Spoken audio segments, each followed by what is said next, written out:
Good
evening, everybody, and welcome back to Call of the Abyss. I'm blanking out right now because of Dread, but yes, little reminder, this is an 18+ stream. We already gave a little warning earlier on this stream, so I hope you guys paid attention. But if you're not 18+, please click out now.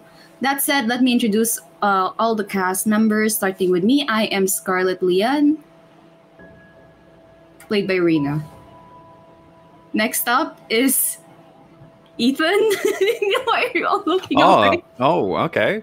Interesting tactic. I'm Ethan. I'm playing Fletcher Wright, the Gangrel. I feel like a teacher. I am Bully, and I am playing Father Professor Toledo, Banu Hakim. I am Prince, aka Dimples and Dice, and I am playing Prince Jackson. All right, and I'm Lou, and I'll be your storyteller for this evening. Before we begin, let's go ahead and kind of ease ourselves into the Season 2 premiere of our chronicle. Ladies and gentlemen, I welcome you all to the start of this story, or the second part of this story. A lot of things have happened since the beginning of this chronicle. We started things off in the first chapter with our kindred coming together for the investigation of a Thin Blood's murder. The story progressed as our cast tried to unravel dark mysteries within the city that ultimately led to more questions regarding who is responsible for these Thin Bloods and how these red-cloaked jesters are involved. Still, the machinations of the city continued with no slowing down. In the following months, Toledo, our cowboy priest, offered guidance to the students in the Stuart Freeman Academy, while Scarlett, our Russian mob princess, wink wink, reluctantly continued her academics after being turned and shipped off to Chicago. Fletcher, our sect war veteran, eventually came along after decades worth of isolation and was a delightful addition to our main cast. Soon, the group donned the name the Bomb Threat Coterie after a few instances involving the calling of explosives in certain public areas throughout the story. Nevertheless, we move forward to unravel what the future held for the Camarilla's jewel. The penultimate chapter was when the Lasombra announced that they were formally joining the sect, which of course led to a massive uproar from the members of the Cam. Throughout the 2 years of meeting, connecting, and making deals with other kindred, our coterie fell into several predicaments that may or may not have adverse effects in these coming nights. One of these situations is where we find ourselves tonight. Scarlett, a Lasombra neonate who was pretended to be a toreador since she came to the city, now faces a very difficult fork in the road. Not only has Kevin Jackson revealed to the entire city that she is of the Clan of Shadows, he has announced the clan-specific blood hunt ends tonight, with the remaining 2 Lasombra battling it out for a formal entry into the Camarilla. Will our damsel in distress choose to fight for her survival, or will she try to charm herself out of this? let's find out with the start of our first episode. Scarlett, the metallic surface below you rumbles and shakes a bit as the last mechanisms of the iron railings that surround the area are raised 20 feet up. The bright spotlights are flashing your direction, and it hurts directly to stare into the massive bulbs that loom over you from each corner of the stage. You can see the stadium's the scattered, predatory eyes carefully watching yours and Celia's every move as Jackson finishes up his announcement.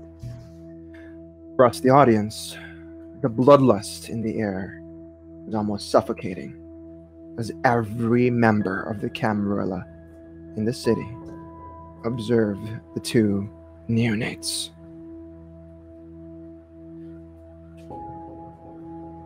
The scene falls upon you, Scarlett, as Celia and yourself come to from being staked.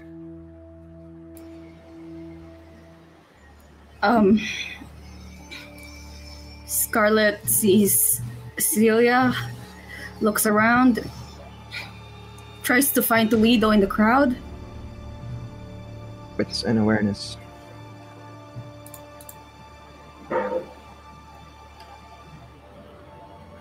Scarlett? Scarlett, what's going on? Celia says as she hobbles over in your direction.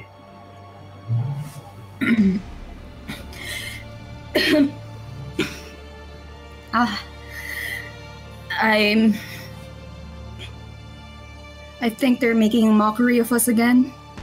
I'm gonna rouse my blood to heal some wounds from last session. Sure. It's a rouse check. You got a bit hungry. What's your hunger at, Scarlett? 2. Okay. Yeah, the beast claws at your throat in this moment. But you're still in full control. You're not too hungry just yet, but you might be in the next few moments. Scarlett, why are they all looking at us? Because they want entertainment. They want... You know the Bloodhunt is on, right? And it ends tonight. I thought that didn't apply to us. I thought we were already accepted into Camarilla.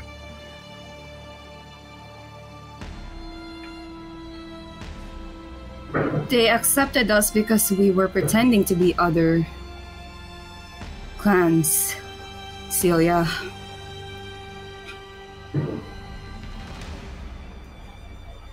You all hear the mumbled whispers around the stadium, all of you. And you can tell by the chitter-chatter that some people are getting a little impatient with what's going on. I don't want to fight. I don't want to do this. Scarlett, sorry, this is so bad. Scarlett,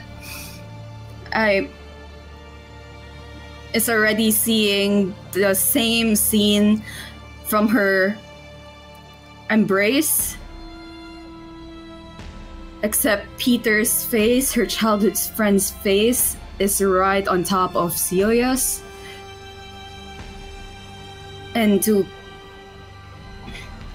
people who is intently watching, they would see that Scarlett's eyes just turns really cold.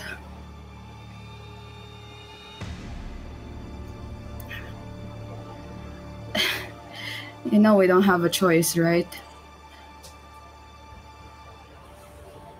I don't like this. I don't. I thought Mr. Sergeant Wright was gonna take me somewhere safe. This isn't how it's supposed to be. Father Toledo asked me to stay indoors. Well, why am I here?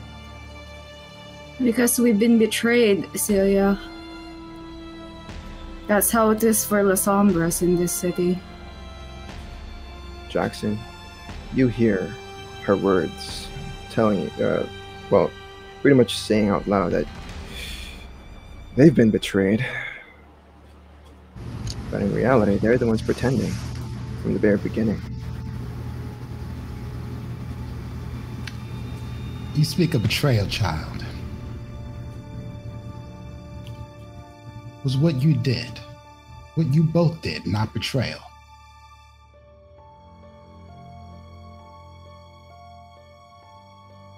I could have Damien execute you right now, and it would be justified in front of all of these people. But instead, I give you a chance. The same chance that all of your clan has. Those who have accomplished what they meant to are now members of Camarilla. No other strings attached. You must do the same. And if you don't fight tonight, both of you die.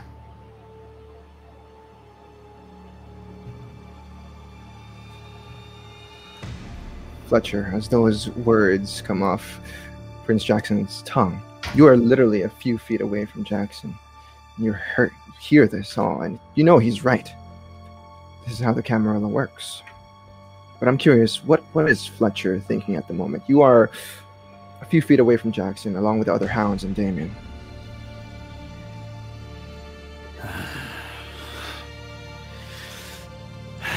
He's just remembering all the times he's been here before. It's cruel, and it's terrible. But that's how this world works, and that's how we get stronger. As much as he dislikes this entire scenario, this is what he believes in. Toledo. Portia leans back on her chair in this moment with a rather genuine smile on her face. Her eyes dart towards your direction, and then at Jackson, and then on Scarlett.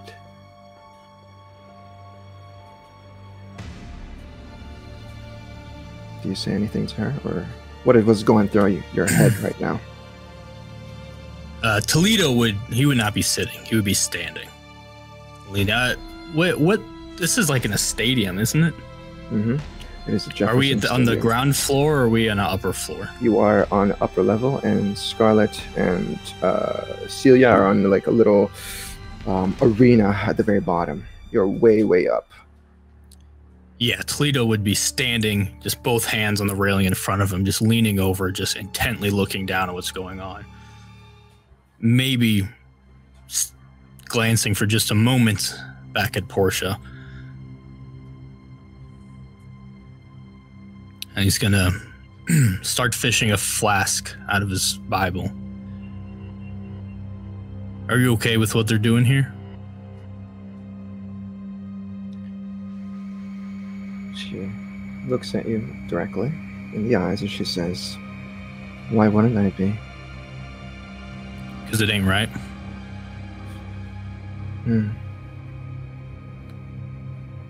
So, lying and keeping secrets from the prince is right? Who's keeping a secret? She points at the two Lasombra down in the arena. You know what she's talking about. Scarlett let it be known what she was. Not until 2 years after.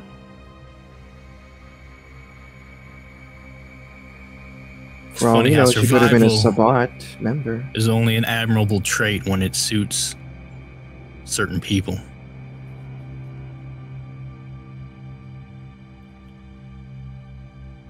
No, don't tell me you're gonna do something about it. I think I have to. I took responsibility for Celia in an official capacity. And Scarlett in my own capacity as well.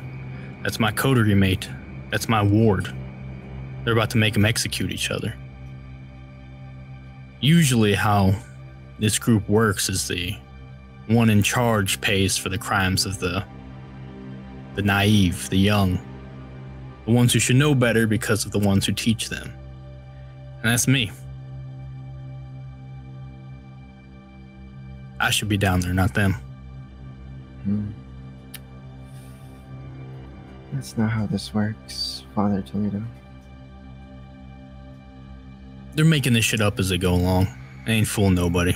This is all unprecedented.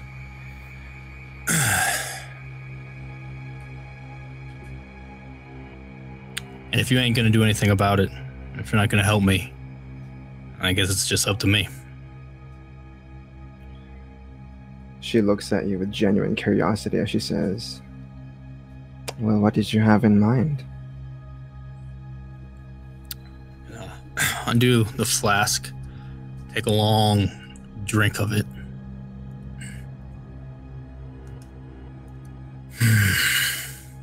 Wiping a little bit of the blood off my lip, capping it, putting it back in my hollowed out Bible.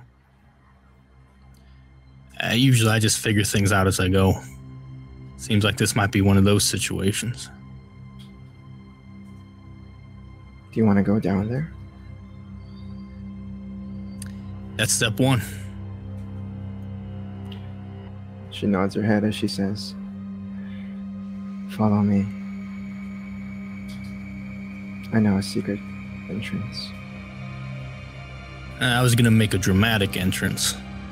And I'm gonna start to float up a little bit. So I just drank my essence of air.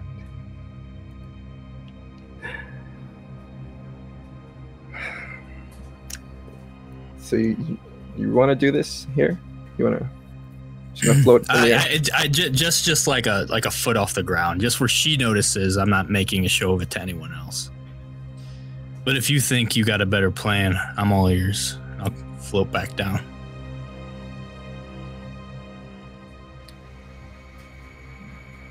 Come on, she says, almost too excitedly.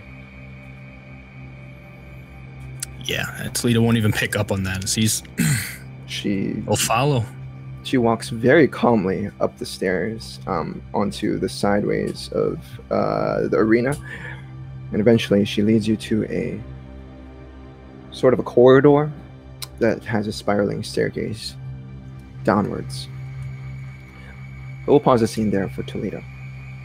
This scene bounces back to Scarlett and Celia. We haven't betrayed anyone, Prince. This isn't right. I thought I was accepted by Miss Stewart. We graduated. We passed with flying marks. I did everything. Now's not the time to cry, child. Your leaders have put you in this situation. I simply execute. Note that Miss Van Buris, the representative for your Lasombra kind, offered me the deal of bringing in one of your others as an offering. Would this not be that offering? You, Scarlett, one of you will have brought me your proper piece and your proper place in the Camarilla. The betrayal was having me think that y'all was something else. I'm a fairly easygoing fellow, all things considered.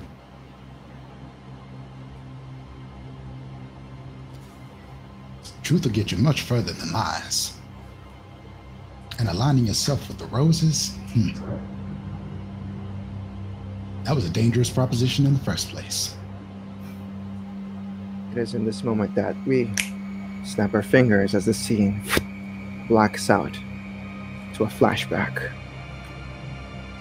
Find ourselves about 2 weeks in the past. As Jackson, you sit there in front of or behind your wooden oak desk. In front of you is Annabelle, As she enters the room, she carries a few things in her arms. A few folders, a few documents, and a laptop. Oh, my dear Prince, I thank you so much for making the time for me tonight. With a blood hunt going on and everything, I know you asked us to stay indoors, but I just needed to bring this. What is it? Annabelle, her beautiful sort of stature, kind of brushes her hair off to the side before she sits the laptop onto your desk. On the screen, our collection of videos. And these videos, as she clicks play, you would see a few clips of baby chorus playing on stage. The entire cast is there. The members, Damien, Nero, Kathy, and then there's Scarlett. Except she's not really there. It is dated 2 years ago. And you can see just the distorted image of Scarlett playing in the band. Everyone thinks that she is a Toyader at that point. But Annabelle shows you the montages, the clips and everything, including the one at the train when they yelled out for the bomb threat. The explosives. Annabelle looks at you expectantly. She says, "My dear Prince, I didn't want to believe it at first, but when I found out, I was just so heartbroken. She's been lying to me ever since the very first day I offered her my gratitude, my welcoming heart, and she just..." She says. She looks away dramatically off to the side. Blood tears welling up in her face. How long have you known? I just found out. I just found out a few nights ago, before the blood hunt began. This is all I did my own research. I did everything I needed to do, and I've compiled them all just to let you know. Annabelle, are you lying to me? No. Why would I lie to you, Prince? We've been together for a while now. Even before the war. Why would I ever do such a thing? Annabelle, we have been around for a long time. You longer than I. Do you really believe that kindred don't deceive each other all the time? She sighs in this moment as she says, "I had my suspicions. And I wanted to bring it up to you before anything or anyone." But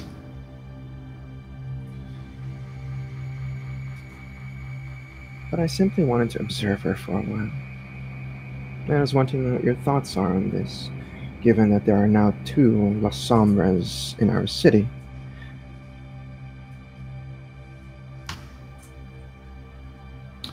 what do you think, Miss Annabelle?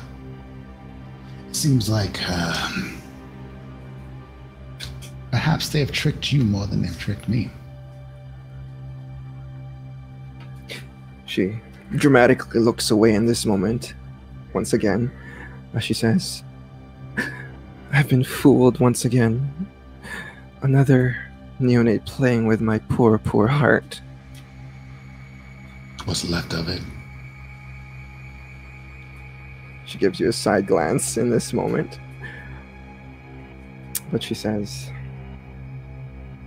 "No.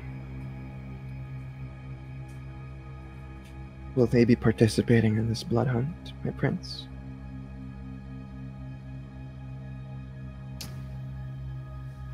They should, but I can be merciful. They are children. They may not know the mistakes of their elders. But I ask you, since you are the aggrieved party, what are your thoughts? For the audience, we see Annabelle's dramatic demeanor shift as her eyes turn towards Jackson, and her feigned frown turns into a rather gruesome smile. Well, if she and the other one have been putting on a show for this long, I think it is only fitting if we put on a show ourselves for them. Call it the last finale, the coup de grace.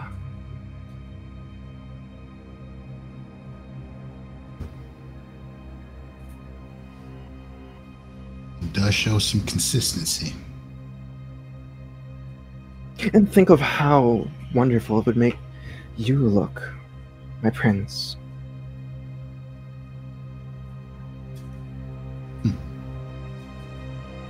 This is a big moment, Annabelle, for all the kindred. I suspect within a short period of time, we'll have this happening all across the United States and perhaps elsewhere. And you're leading the forefront. Your face will be plastered all over Kindred News.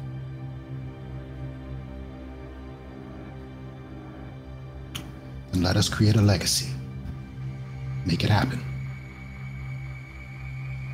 With a snap of a finger, the flashback ends, and the camera lands upon Scarlett and Celia once again. As Celia turns towards you, Scarlett, fear in her eyes. You can see her begin to back away in this moment. Scarlett, why are you looking at me like that?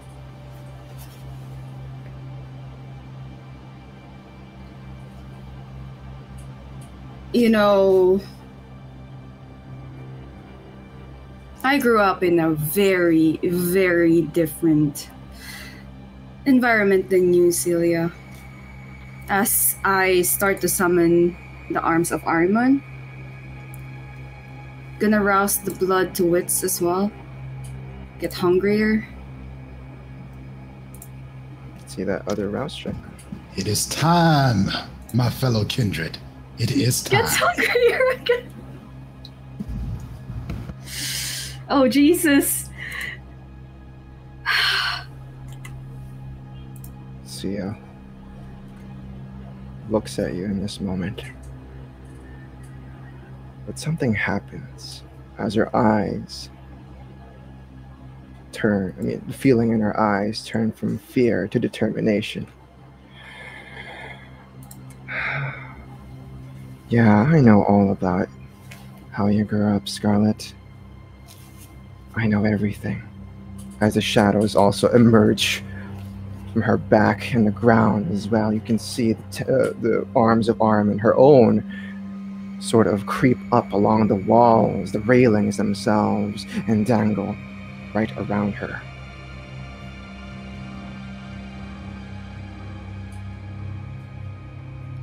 You and I, kind of the same. Pretending to be innocent. Was it all just a front, Celia?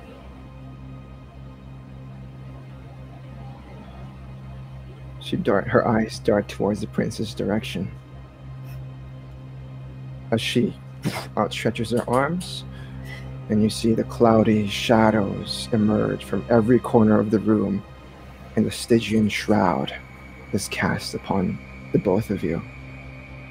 Now, as this is happening, all of you can see this unnatural shadow cloud sort of pool around this place. And I'm curious, Fletcher, do you do anything? Do you turn on your eyes of the beast?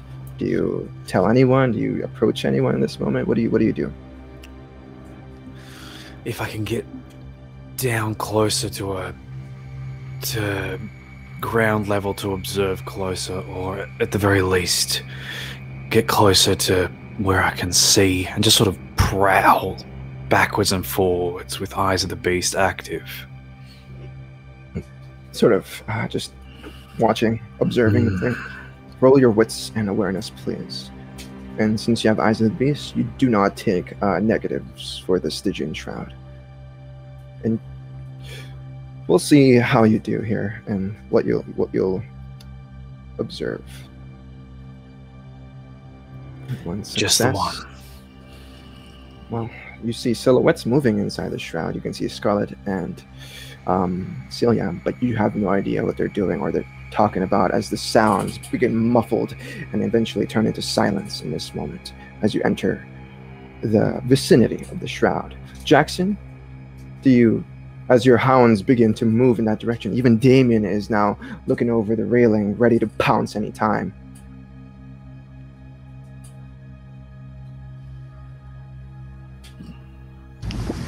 Don't let anybody interrupt this.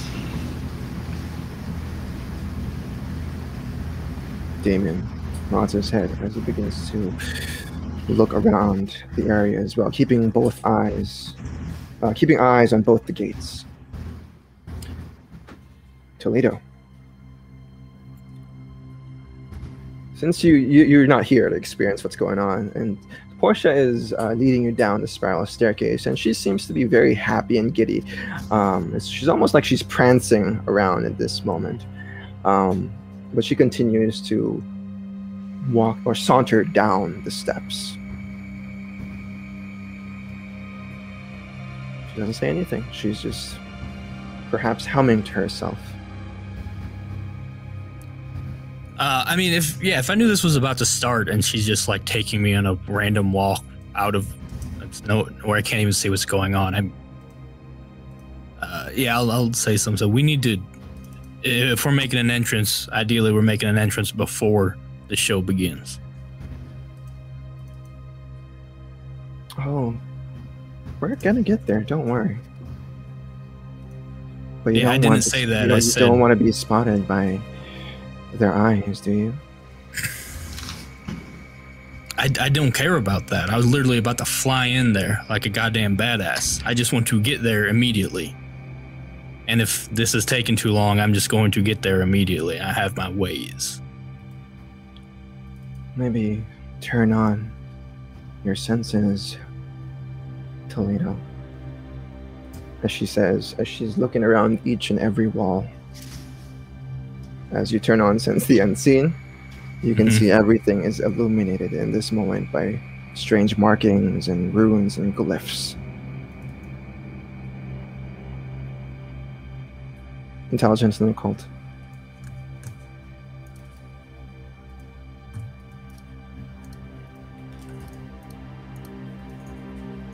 Oh my god. 8 dice, 2 successes. 2 successes, you know these are protection wards. You don't know what they'll do to you, but you've perhaps encountered them before. Remember the Crystal Chapel incident? Yeah, I know all about wards. So as she says this, she continues with, if you want to hurry, be careful. You don't want to trip anything. I heard the Tremere are very, very delicate with their protection spells. Are we actually going to get there in time, or are you just taking me for a promenade? Well, I want to see you alive, that's for sure. And if you fly in there by yourself, you might get your head ripped off. Might not. She shrugs in this moment. But go ahead and if you want to get there as soon as possible, go ahead and roll your dex and athletics.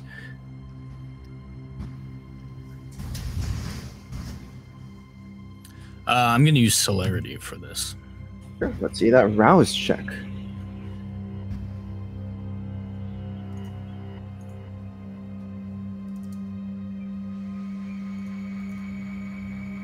I don't get hungrier.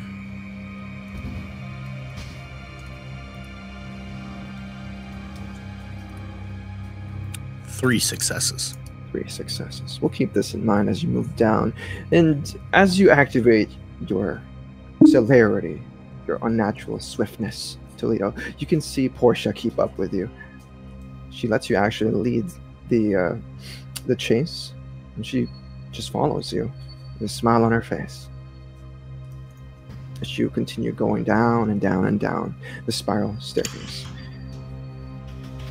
Bounce the camera back to Scarlett and Celia now, as Celia is now overlooking the place with her shroud summoned. She smiles as she says, I should have taken the chance when I could have.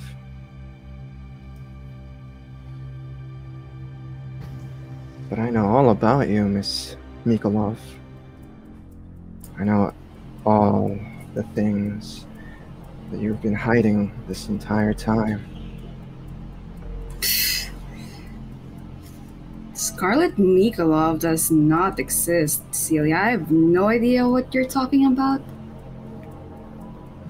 You really think they won't find out?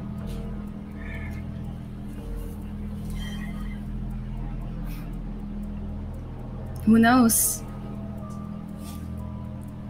Tell me, are you in league with the Dark Mistress? Is that what you've been talking to? Dark Mistress? I have no idea who the Dark Mistress is. But you seem to. Is that why you're here in Chicago? Did you come to find her?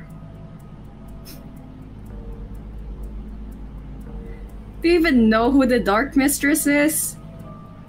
Oh, I keep forgetting. It's Toledo's name for her. The Mistress.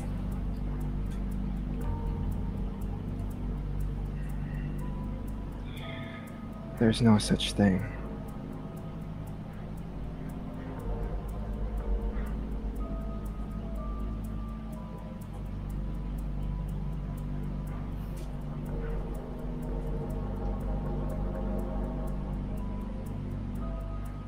Well,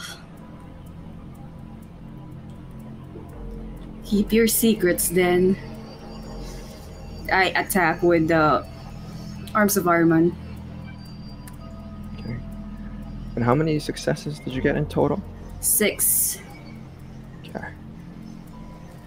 6 successes. All right, let's see what she rolls.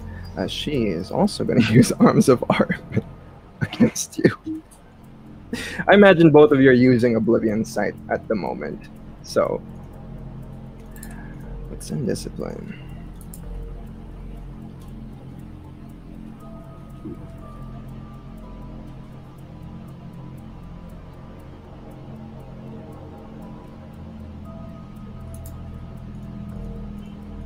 Oh. Where did my roll 20 go? You guys see how many successes she got? 4. She got 4? Mm-hmm. Okay. Let's go and willpower that. For Celia.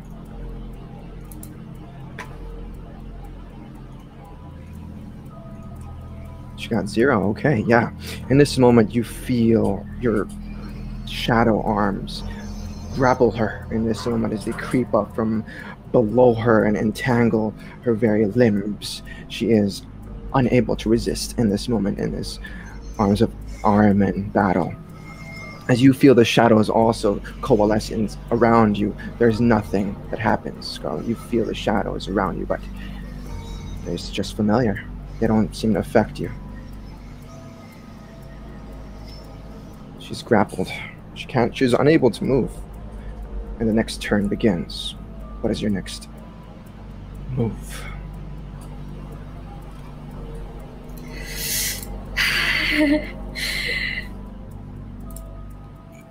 You know, I thought that I would have a really normal life once I moved to Chicago. I finally have friends. I finally have people to teach me the right way to go.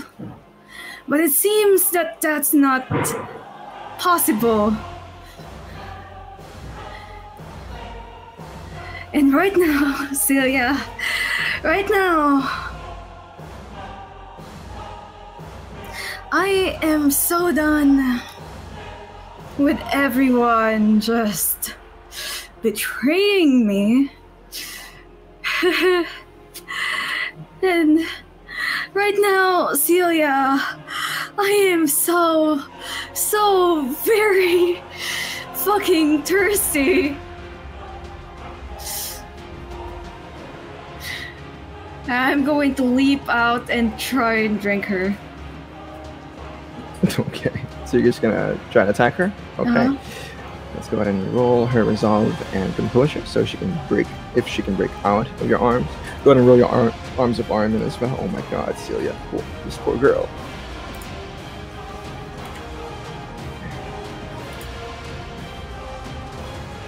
Gonna Ties go willpower. to the player. Yeah. Okay, let's go ahead and roll your strength and brawl.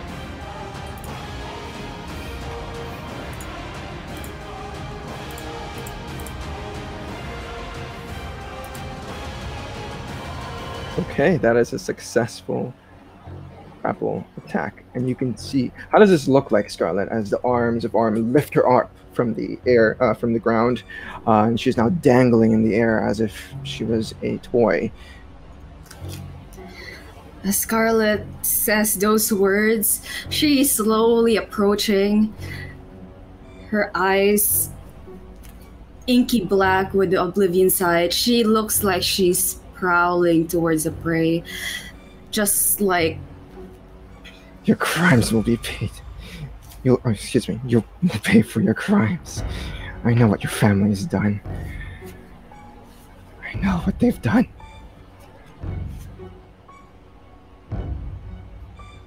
Too bad. Nobody else would know. Is that what you think? Is that what you think, Scarlett? You think you're the only one part of a massive criminal organization? No, not really. How can I be so naive? I didn't even know Sierra was kindred. I don't know the kindred side of it, but I grew up in the Bratva. I know not to ask questions. I know how it works. And how do you make so many stupid mistakes, she says, but I imagine in this moment you just nom on her neck in this moment, and you begin to drain her? Yeah, I tried to drink her for... Frenzy roll, please. Oh my god, yeah.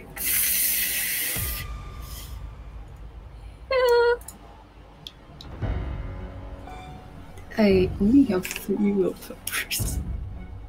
So that'll be your current willpower and Humanity, your... Oh god. Did I pass? Yeah. No. No, you gone. Here, you can ride the wave in this moment. The beast is fully coming out. You hear the Lasombra within you. I don't... It craves the blood. Drink her. Take her blood for yourself. She is an enemy. Show no mercy. It's like at the moment, Scarlett doesn't even see Celia anymore. She sees Peter. She sees a traitor. And she's taken back to her embrace as she rides the wave. I'm just gonna Diablerize her in this moment. Oh my god. Drain her dry. You don't have no choice. You're hunger frenzy. Wait, No, you can't do anything. The beast is in full control. You can't even resist this. You can't spend a point of willpower to spend a turn to stop yourself. But the moment that those 3 seconds end, you're back to your hunger frenzy. Hunger in Elysium, how fun. No.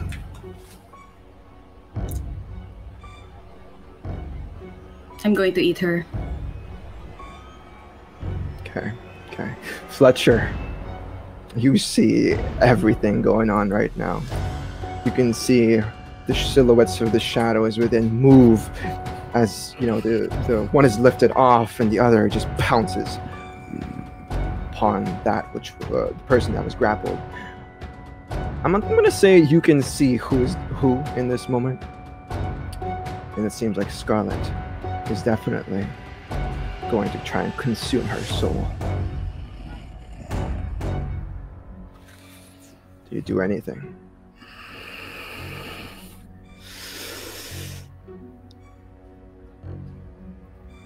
Just turn towards the prince.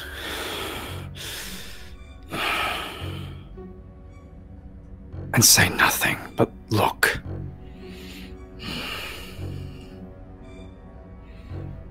Just his hands are on the railing, and they are, if they could turn white because there's blood rushing through them, but there's not, so they're just gripping the wood, probably splintering at this point.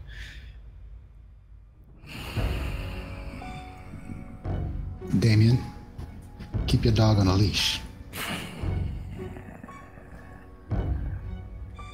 Damon nods as he turns in your direction, Fletcher, as he says, "Don't."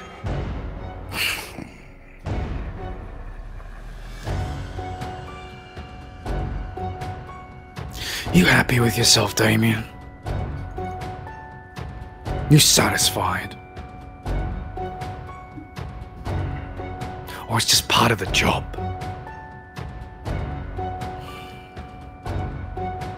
He turns away in this moment. You can see, without a roll, you can tell that he too isn't very happy with the situation, but it's his job. He is the sheriff. And being loyal to the Camarilla comes first and foremost.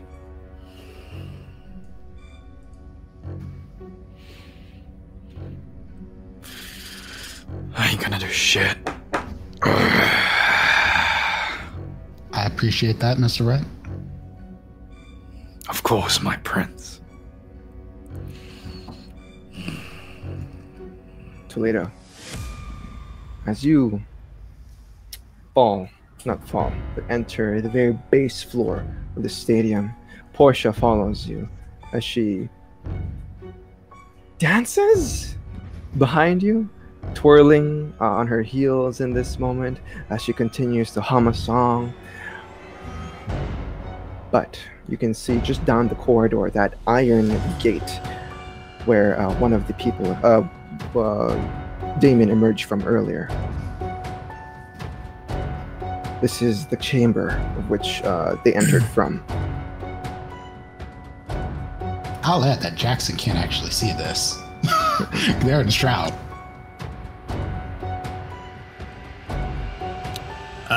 And past that is the stage that they're on? Yeah.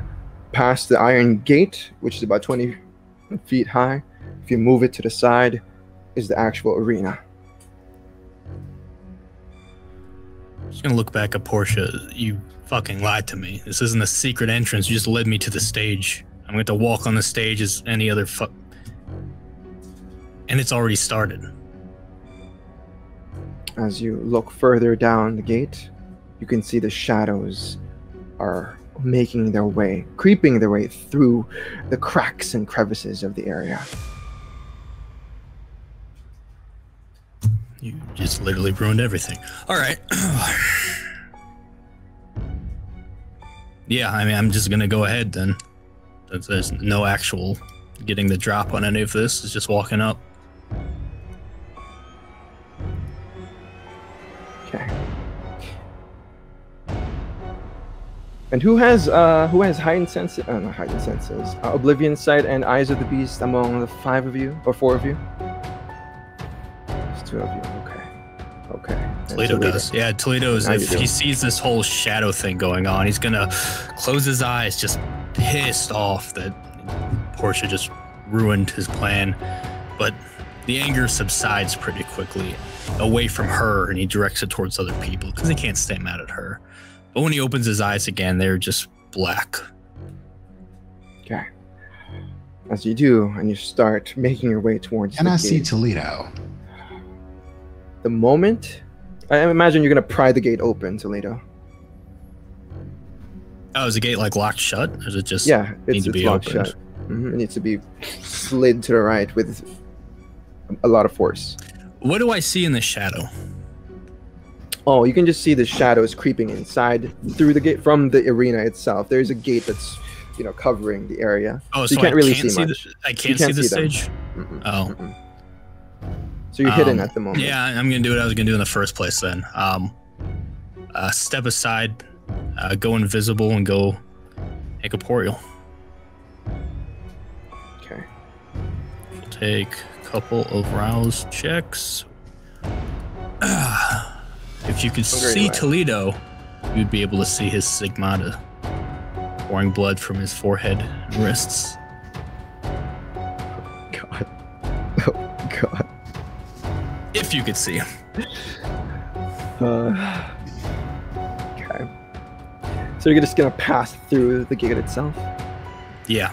Taking a glass shard, doing my ritual, going incorporeal and invisible. Yeah, I'm just passing through all these obstacles and heading towards the stage.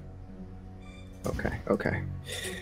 As you pass through the gate itself, go ahead and roll your wits and awareness. You don't take negatives because you can see through the shroud anyway.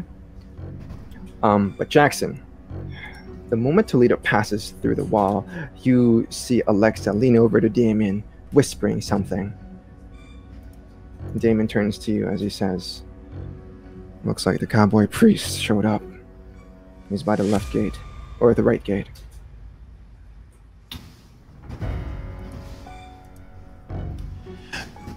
Mr. Wright, I need you to stop him.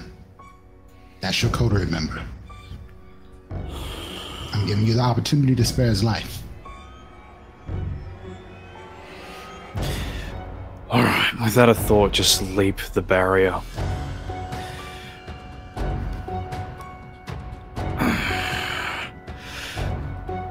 Toledo, I can't fucking see you, but I know you're there. It is my duty to stop you in this, as both your coterie member and your friend. Stop.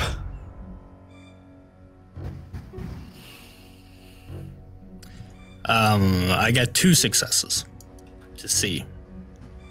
Okay, with 2 successes, as you pass through the wall and you can see Fletcher jump down to the ground area where you're at, the metallic surface kind of reverberates in this moment as you pass through, and you can see the wards behind you light up. As they flash upon you in this moment, you can see that part of your incorporeal passage has been, well, I guess, revealed. I thought we passed all that, and we were already at the place we needed to go. The whole chamber is warded. So it was on the gate 2, and I didn't see it with my unseen stuff. Since Well, the unseen? There was wards everywhere, I mentioned. Oh, I thought we got to the end, and that's why she was like, "Here we are." But you're Okay. not fully revealed. You're not fully revealed. All I'm saying is that part of yourself has been revealed. And you see Fletcher approach you in this moment. He's not looking at you directly, but he's just yelling out loud, calling out to you. Yeah, I mean, just so I am revealed or I'm not revealed. What do you Not mean by revealed, fully you're- revealed? You're Okay. not fully revealed. Oh yeah, if he can't see me, yeah, I'll literally go through. With your Oh, 2 you'll- successes. Fletcher Here's would what he hear. Sorry, I'd be able to whisper that as I literally pass through him. Just swipe at the air. I don't know where he is, but just a big swing in every direction. Probably don't catch him if he's quick. Okay. Dex and Athletics, Toledo. Fletcher, go ahead and roll your I mean, he your can't attack. touch me. I'm a Yeah, he's corporeal. gonna have negatives. Do I have a penalty because he's both invisible and Yep, incorporeal? you have -5. You have -5. Like in this. I thought anything physical passes through me, so I wouldn't try to dodge because he could claw through me. All Oh, is he that how it wants. works? Is that how incorporeal passes Yeah, through? Yeah, literally, I can't affect him either. I can't affect anything, and nothing physical can affect me. I thought it was only okay. Well, fine. Let's retcon that, and let's just say Fletcher swings at the air wildly, and he completely just misses you in this moment, Toledo. But with your 2 successes, what you see in the darkness? Yes, is rendered totally immune to physical damage. Yeah. With your 2 successes, you can see Scarlett. Her fangs bared, her teeth attached to Celia's neck, and you can see the madness in her eyes right now as they all grow inky black. And Celia, her arms outstretched in this moment because of the arms of Armand pulling her from limb, just completely helpless. But the shroud is thick. It encapsulates every corner of the arena itself, and it continues to spread almost like a black miasma. Yeah, then I'm just beelining straight for Scarlett and Celia. Okay, if you continue with your 2 successes, when you get close to them for the first time, you would see the visage Dark Mistress standing there, right next to them. As she stands before you, you can see her tilt her head, but her veil is dark. You can't really see her face, but everything is just completely inky black in this moment. Her figure is tall. She looks like she has a dress going on. She seems like she's holding something on one hand and a dagger on the right hand. And she tilts her head in your direction as she says, oh, she doesn't say anything. She's just watching you. As I prepare my sword, I'm gonna stop at Scarlett though. I'll drop in corporeal passage. The Dark Mistress is in between you and Scarlett, feeding on Celia. I'll go through her. Okay. Resolve and composure.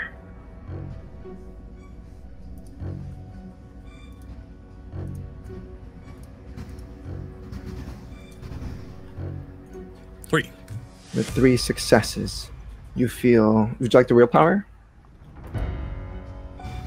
Sure. If the storyteller asks that, you always say yes. 4. Looking for 5 successes. Okay.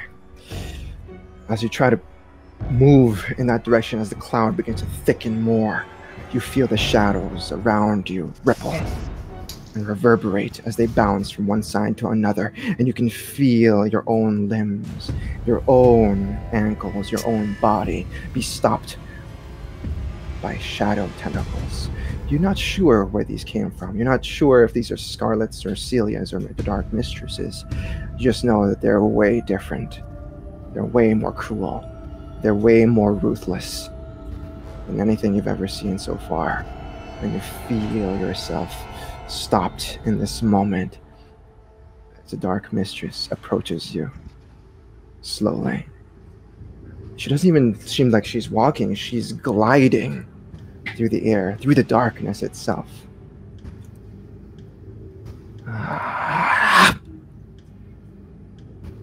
K-Knight, you will not intervene.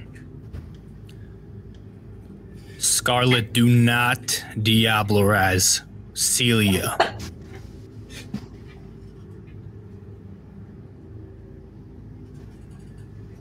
In Scarlett's perspective, the taste of Lasombra Vitae is far more delicious than any blood you've ever tasted. And your beast continues to consume every last drop. You feel Celia grow weaker by the moment as you continue to feed upon her very essence. You don't hear anything as the beast's whispers are the only thing echoing within the mind chamber of yours.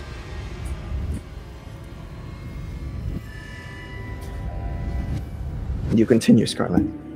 I assume you do. Toledo, she doesn't stop. she's brutally feeding on Celia. So how am so I'm just held aloft in front of the Dark Mistress right now? Mm-hmm. And she seems to be just observing you as she tosses whatever circular like object she has in her left hand up and down. He's just gonna narrow his gaze, grit his teeth, lean forward as much as he can, and then spit blood in her face.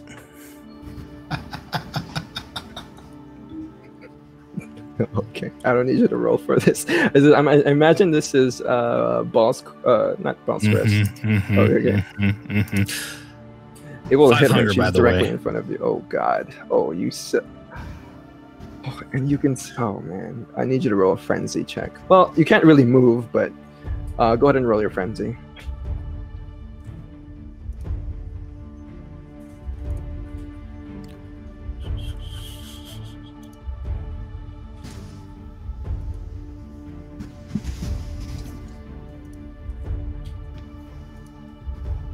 Oh, 3 successes. Well, it was 3 successes. 1 you pass. You maintain yourself. Even if you're bleeding right now with your full-on stigmata, the beast within you grows hungrier and hungrier, and it wants to consume everything around you. But you're in a tense situation, Toledo. You say no to it. Not today, Mr. Beast. Not today. And as you spit out that Ball's Crest in her direction, you see it completely kind of make contact with her. And it absorbs, the black miasma absorbs in this, the Ball's Crest in this moment, and you hear a piercing wail of maybe 2, 3, maybe 4 voices around you, and you know that you've done a bit of damage.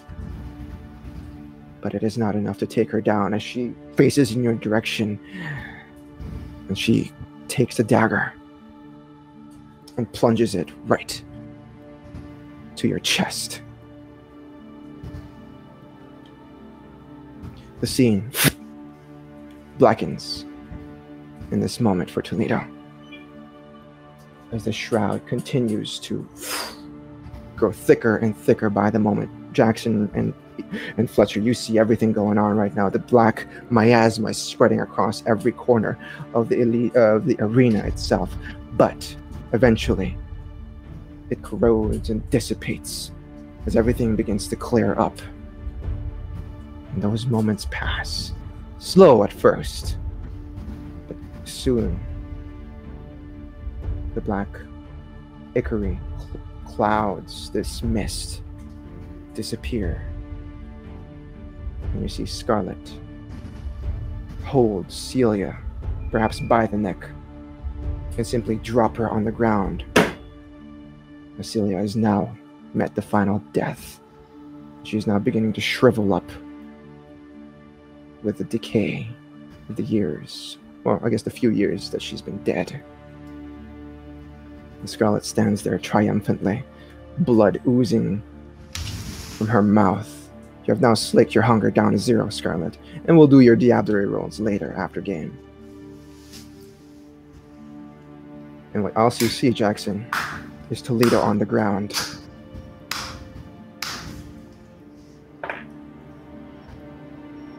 That was quite the show. Thank you, Prince. Congratulations, Miss Scarlett. You are now officially part of the Camarilla. Mr. Toledo, me and you, we will need to have a talk. What's going on with Toledo? Am I fine? Am I just left on the ground? What happened? It seems like you were momentarily put in torpor. To describe it, everything just blackened out for you, just in that single instance, for a few seconds before you come to and you see right next to you is Celia's dead body, and Scarlett standing there, wiping the blood away from her cheeks. Still with Oblivion's sight, he's immediately just scanning the room. Prince, we're gonna have to talk later. You got yourself a security breach.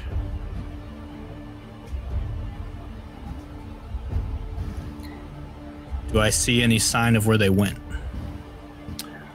You can roll your intelligence and investigation in this moment, please. Might, if you get a high enough success, you will see something. My prince, if I may be 7. excused. With 7 successes, Toledo, you can see the inky black ichor sort of dart from side to side, moving from shadow to shadow until it gets to a very crevice and slinks away like a tentacle. Yeah, I'm immediately gonna point at whatever I see. So tell your damn security to open their fucking eyes over there. I'm gonna point to wherever I saw that.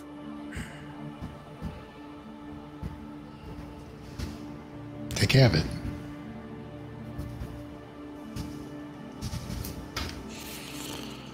Saying that to his people or to Toledo? To his people. And you, if you want to. You seem to have the unique skills to track down whatever it is that has breached my security. And perhaps this may save what we would say your ass in my hood, should you take care of it properly. I'm on it. So where did it go exactly? It's like at the very corner, the top left-hand side of the actual stadium itself. You followed it with those 7 successes. You see it leave the arena, jumping from one shadow to another, and then eventually crept as up soon against as the I wall. saw it starting to like it, just before it got there, I would drink my fly thing. Jackson, you also notice that Toledo is bleeding from all of his temple, his wrists, his ankles. And I assume a dagger wound? I got stabbed with something? Yeah, if you look down, Toledo, there's nothing there. There's no hole, no pierce. Mr. Toledo, are you in good enough shape to... Oh, I feel on a great, hunt? Prince. I'm just gonna throw back the That's essence right. of air. Can you make sure he doesn't die his final death, please? Oh yeah, I'll make sure of it. Damien, can you escort Miss Scarlett to me? Yes, my prince, he says as he jumps down towards the arena, past the barriers. He walks towards you, Scarlett. In this moment, he doesn't make eye contact, but he simply stands there before you. Full on glaring at him. Prince wants to see you. Either way.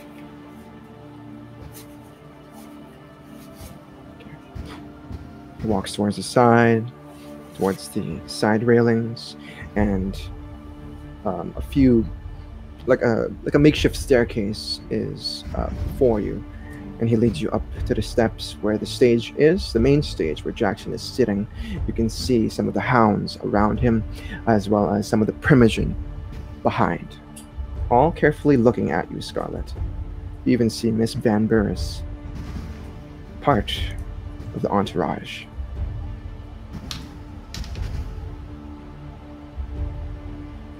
Today, my fellow kindred, we have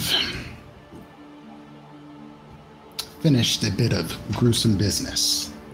A business that nonetheless had to be taken care of.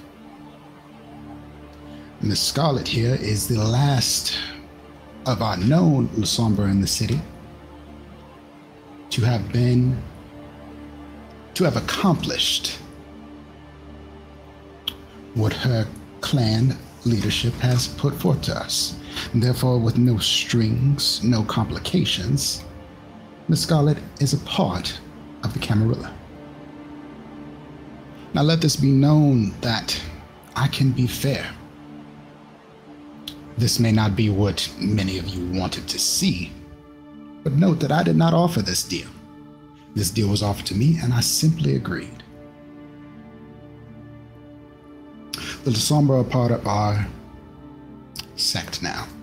And should I find that others He looks around, all the primogen, all the people here. Or treated them any differently, there would be severe consequences. Do you understand me?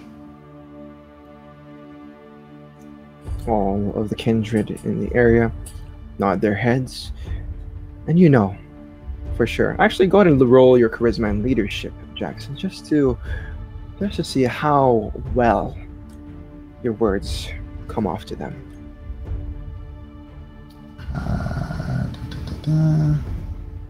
Oh, there are some kindred here that are not happy about the the Lasombra entry.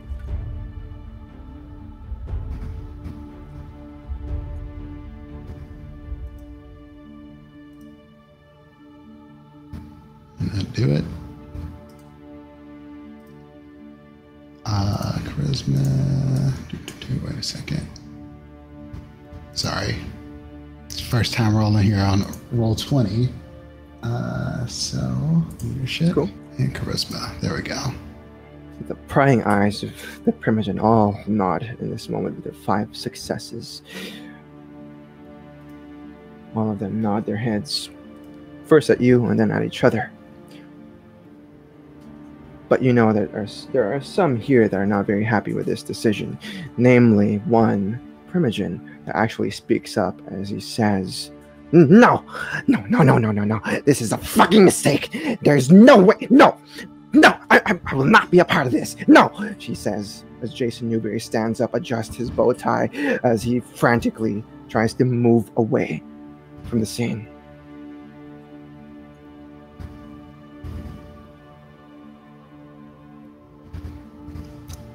I'll let him go. He can be mad. Listen. The Sabbat are dead.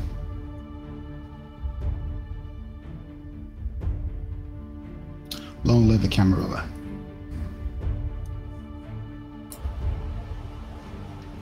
Long live the Camarilla. And then Jackson looks over at Scarlett.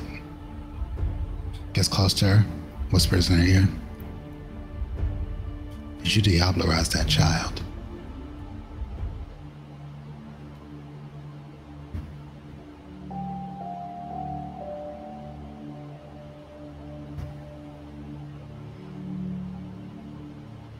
Unfortunately so.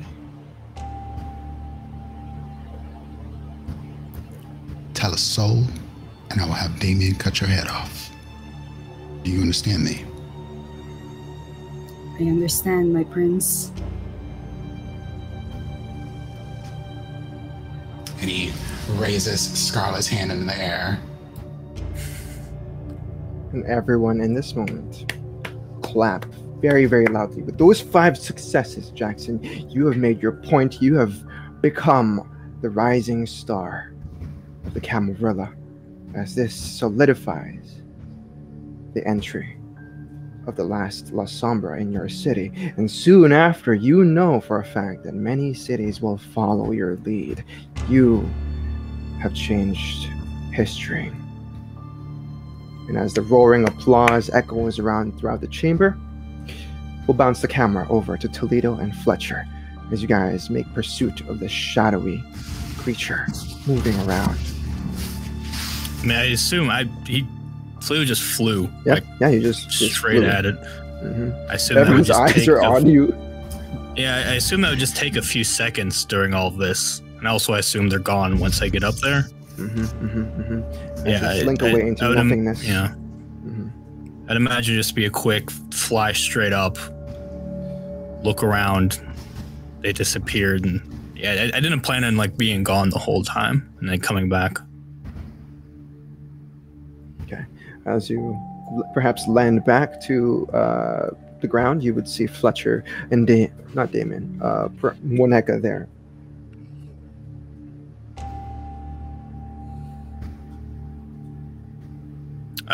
Wait, well, I don't know timing wise how this works. When would I arrive back? Would it be in the middle of his speech? Would it be after all of this has happened?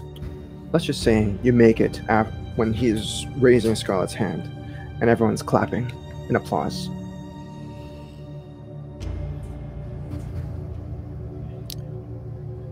The fuck are you all celebrating? Why is no one else worried that there's... You said the Sabbat is dead. Did no one else saw? You got all these motherfuckers around here. None of them had the eyes to look through that shadow and see what I saw.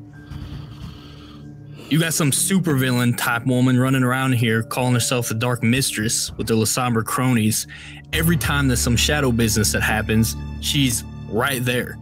And she just walked into your event. She was this close to you. And she just comes in and out as she pleases. So that either means she's working with y'all or we got a security problem. My prince, if you will excuse us. Please. Thank you. Walk straight towards Toledo, give Fletcher like a look. Scarlett, I suggest you stay a few steps away. Where's your blood bags, Toledo? You're a little bit hungry. And you're a little bit satiated now, aren't you?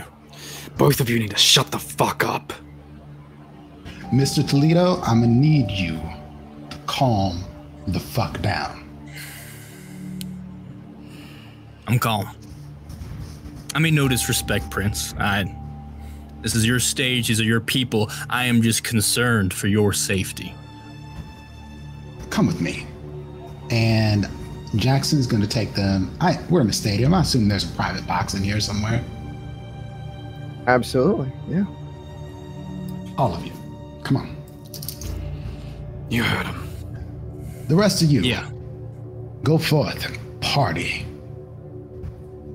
This is a momentous day for the Camarilla, and we should all enjoy it. Everyone nods their head as they clap once again.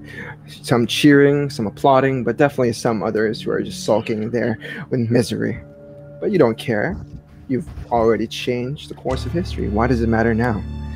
What does a few kindred's opinion have to do with you?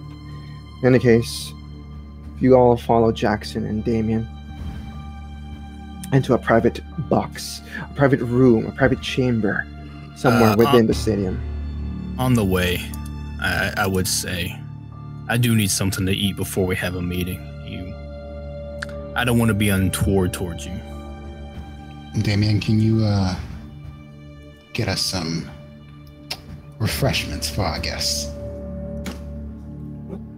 Damien nods his head as he says, "There's a few rooms over. Some sedated kindred, some sedated kind there. Don't kill them." I'll look towards the prince, waiting for an official dismissal, and then... Yeah. Move fast. Oh yeah, I run. Okay. I assume if any of you want to feed, you can feed at this moment. Scarlett, I don't think you need to feed. You're at 0 hunger. Toledo, frenzy check, please.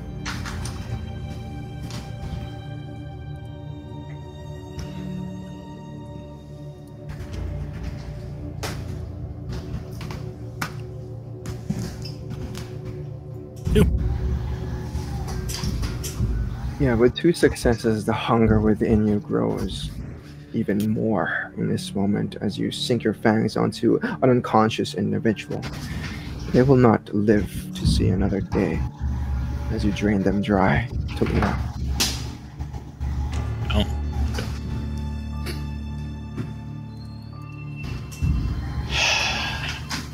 You may now select your hunger down to 0.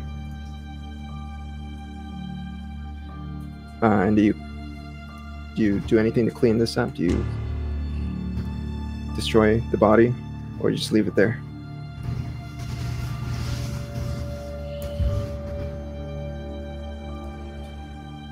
No? No, I'm just gonna leave. There's nothing I can do. Okay, yeah. Keep in mind you have ashes to ashes if you want to, but if you don't want to, then you can... I mean, how many people are in there? So it's going to be obvious as one is just gone. Yeah, there's so 4 people in there. Either way, I'm caught. I'd rather be caught and say something than try to hide it and get caught. Okay, sure. And as the scene returns to the four of you in a private chamber. Damien on one side, Monica and Alexa outside the room itself to give you all a bit of privacy. We see this private room with a red lounging sofa, an oak desk off to the side. Jackson, I imagine that's where you're going to be sitting, behind you. A few accoutrements here and there, but it's a makeshift office that will do okay for this meeting. Now leave the scene to the four of you. Is Damien in here as well? As soon as I return, I'll just turn to Damien. I killed him. It was an accident. Put it on my tab. We'll talk about it later.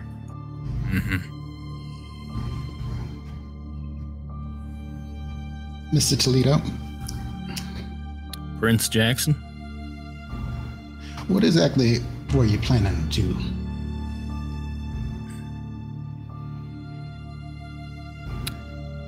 I saw a security breach. I saw someone interfering. I was explicitly told not to interfere. No one was doing anything. So I took action. And Mr. Fletcher, was this the same thing that you saw? Mr. Storyteller, did I see any of that? The only thing you saw was Scarlett attacking Celia. You did not see the Dark Mistress. You cannot see her unless you have Oblivion sight. It was very dark, my prince. I only saw Celia and Scarlett. I didn't even see Toledo, honestly. Mr. Toledo, do you know what you nearly did when you just talked about Miss Scarlett's thirst being slaked? You have to understand, I don't wish to kill any of you, but I will do what I must. Miss Scarlett has committed diablerie, which is a great crime against Camarilla. However, as we have come to something of an agreement with eliminating Lasombra, we didn't exactly lay out rules for how that was to be done. Many people, many of our fellow kindred, wouldn't even know. And I prefer to keep it that way. Wouldn't you say that's for the best?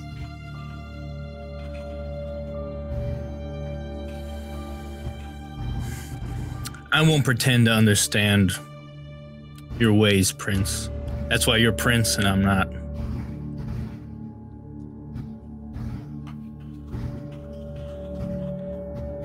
So you'd rather me eliminate Miss Scarlett? I'd rather neither were eliminated. I'd rather us get to the bottom of whatever the hell the rest of Lasombra that keep harassing us in the city are up to. Focus on them instead of two fledglings who don't know any better and had a lot of potential to do good for the Camarilla. What do you know about these Lasombra? I know they show up every time we try to take out a different Lasombra. We would have had the heads to bring you to get them proper passage in. But of course, when we find them, they're already taken care of.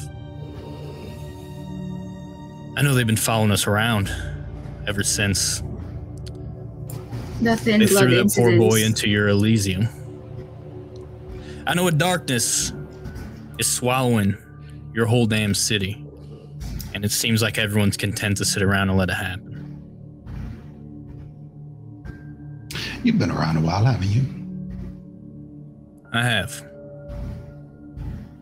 How often are kindred content?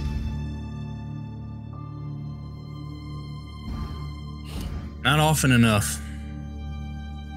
So you truly believe that I believe that I have it in me to just sit around and let darkness take my city? I don't think this was something you were doing willingly.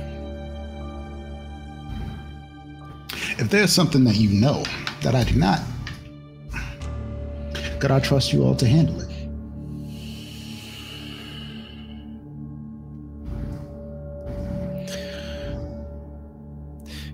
If that is my prince's wish, then it will be done. What is your wish, Mr. Fletcher?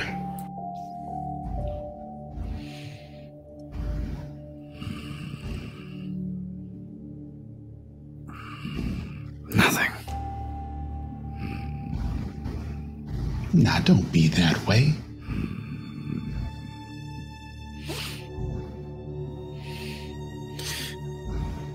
With all due respect, my prince, I don't think it's my place to speak in my current state of mind. What exactly is your current state of mind? You know how I feel about support and practices. And what we've just seen. I'm angry. Then take that anger and focus it on eliminating those who threaten us. As you wish. Prince, you said you trust us to take care of the problem. Did you mean that?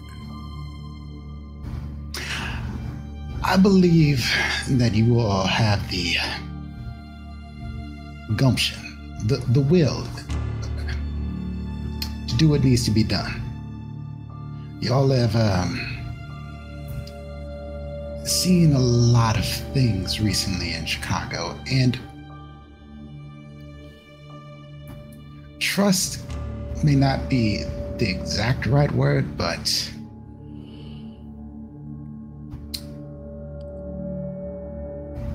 I have some confidence. Maybe that's the right word. I have confidence that y'all will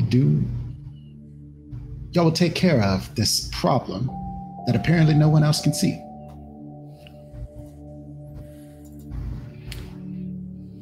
I would Mr. love Fletcher? to be able to, I'm sorry. Please continue, Go ahead. Mr. Toledo. I want to hear your opinions here. I would love the opportunity for my coterie to prove ourselves to you. I mean, really prove ourselves to you. Miss Scarlett has proved something tonight. She has. Fletcher's been proving himself, and I like to think I have too, since you just had my protege slaughter someone officially in my care, a childer of sorts. But trust, I'd like us to still trust each other. And I want you to trust us to do what we need to do because we want to. I want you to take the leash off of Fletcher.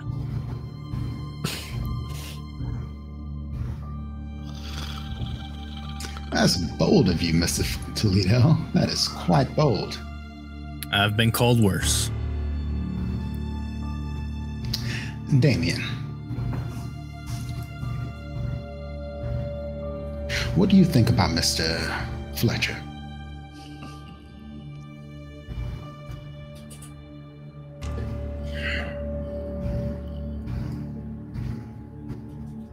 Sect war veteran, loyal to the Camarilla.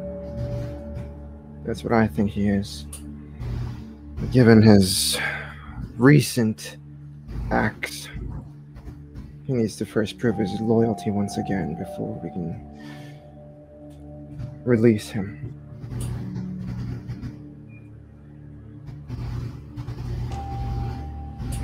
Very well.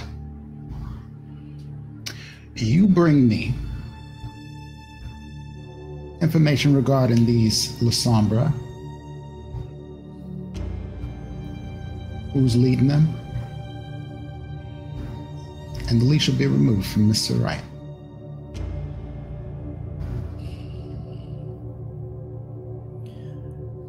If you That's bring your generous head, of you. well, that'd be all the better.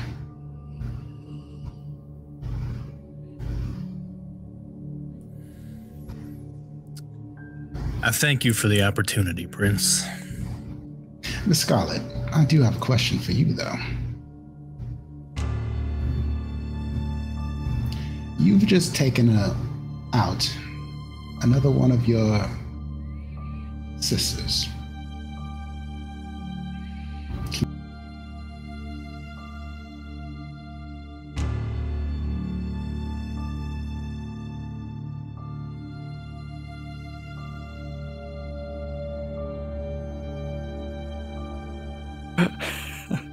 She is darkness.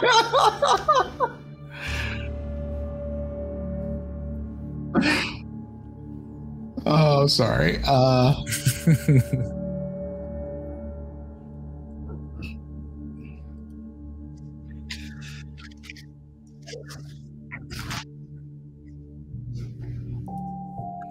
Coward. Just yeet. That's what happens when Diablo is a Lasombra. Sorry, Bane happened. All right, continue, Prince. Thank you. Miss Scarlett, do you have it in you to eliminate more of your brothers and sisters should it come down to that?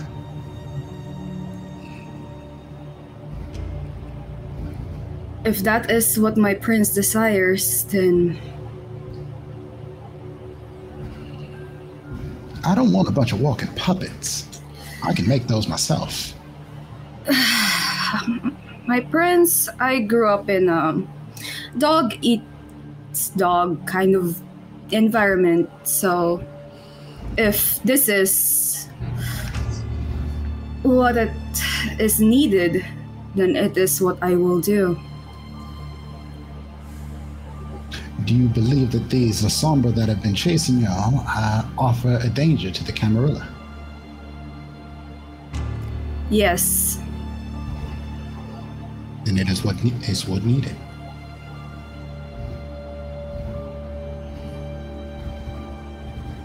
I'm a man of my word. Y'all handle your business, and I will take care of y'all properly.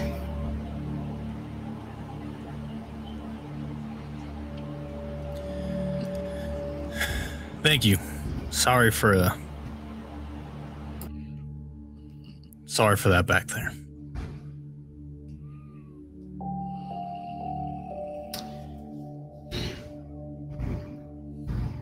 You know, being a prince, it's not an easy job.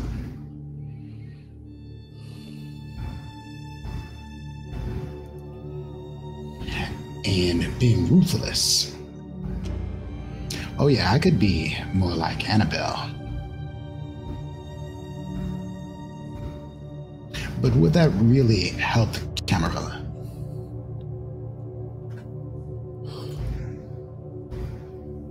We all have our parts to play. And I'm hoping that as we further advance our cause here, that you all play yours. Perhaps put us in a position to continue to be successful.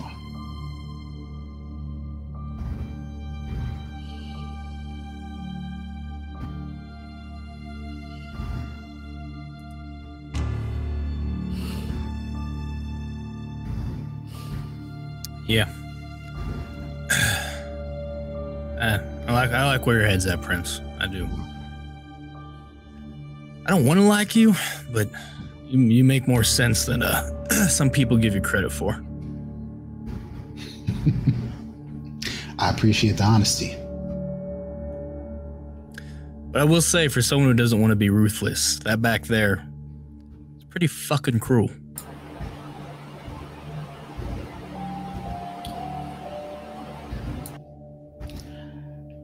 The Lasombra put us in an unenviable position. Not just me, the whole of Camarilla. But by coming to me, it was meant to manipulate me in its own way. Youngest prince, I had to make a statement. It was cruel. It was ruthless. It is not technically my favorite way of doing things. But when something must be done, we all have our roles to play. Suppose that is your burden as our leader. Even if something's not the right thing to do, you're willing to do it if it will strengthen the Camarilla. Is that a fair assessment? Yes, sir. Understood.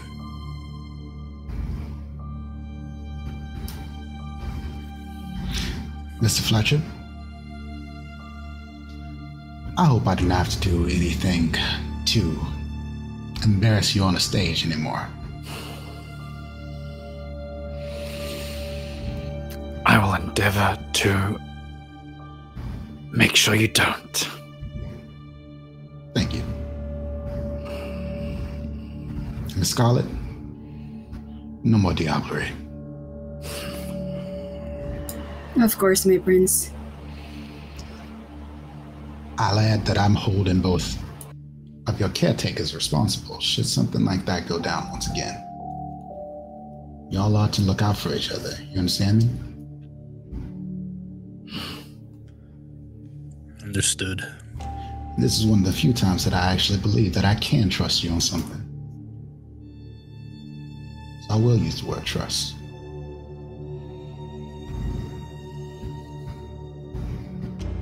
Is there anything y'all need to go handle this dark business?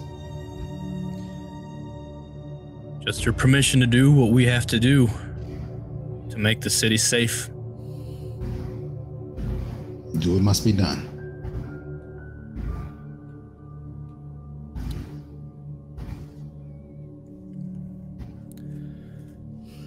Tip his hat and take his leave.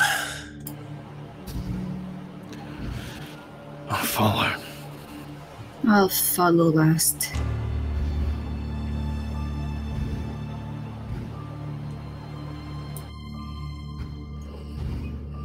Damien remains within the chamber as the scene sticks there. Damien looks towards you, Prince Jackson, as he says, "Was that really necessary? All of that? This show, this isn't your way of doing things, so I'm going to ask you again, Prince. Why?"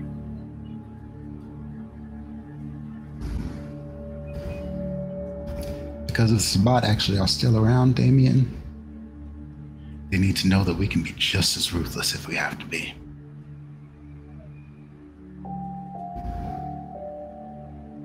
His dark eyes linger upon you, Jackson, just for a few moments, internalizing this thought, this idea. But he nods his head.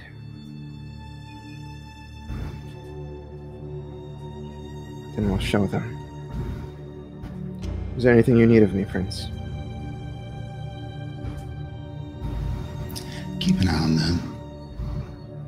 Don't let them do something stupid. We need them.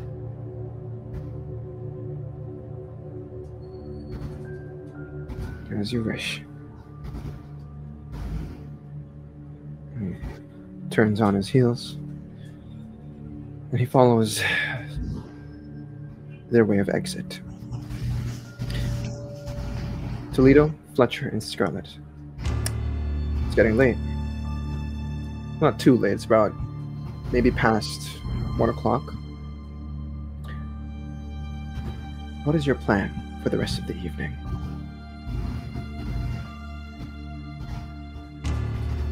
Is there a conversation happening between the three of you as you walk out of the stadium?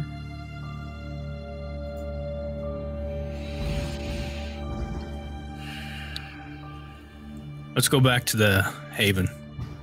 That's some things to talk about.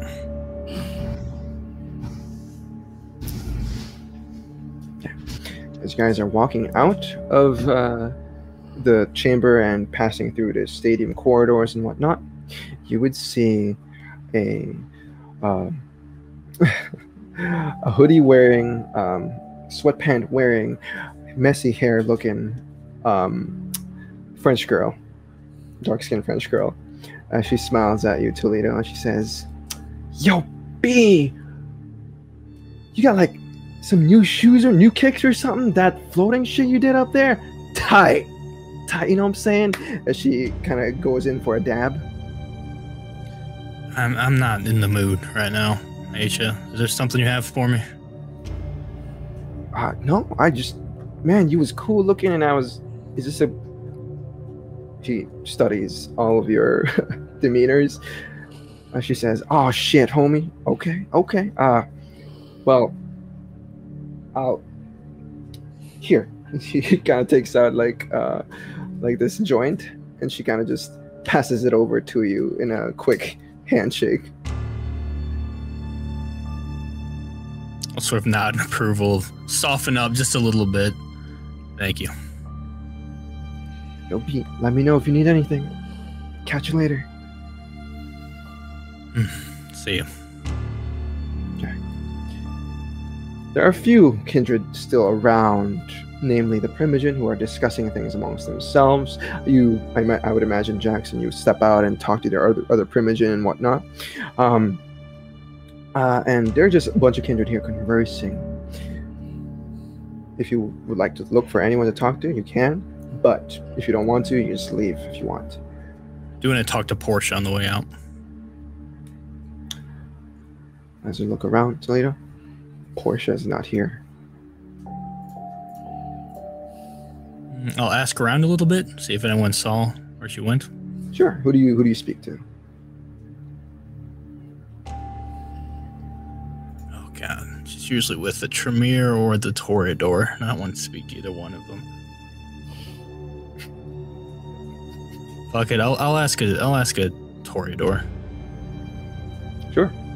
You go to the Mean Girls. You see Annabelle along with the other Toreador here and there. Scarlett and Fletcher, do you come along, or do you just stay off to the side? I'm gonna get the car ready. Okay. Well, the camera sticks upon Toledo as he approaches the Toreador gang. Nero is looking very, very blank face as usual. Kathy is just standing there with a smile on her face. And Annabelle is, just there, smiling and chatting amongst themselves, being dramatic as always. Oh, you also see Rowena here. The blonde girl. What's that? Silver the blonde Slayer? one. Mm-hmm, Silver Slayer. I'll direct a question at her. You see where Portia went? She shakes her head. No, haven't seen her. All right, bye. Okay, you just take your leave. Mm-hmm. Okay. The scene returns to the three of you, perhaps on the drive back to the Haven, back to the downtown area. Any conversation being had there, or are you guys just gonna sit there quietly until you get to the Haven? I assume we have separate vehicles. I'm gonna get on my bike and go. Oh, okay. I certainly didn't arrive with Fletcher and Stake Celia. That's true. Okay. Fletcher and Scarlett, you have a moment to yourselves in the vehicle.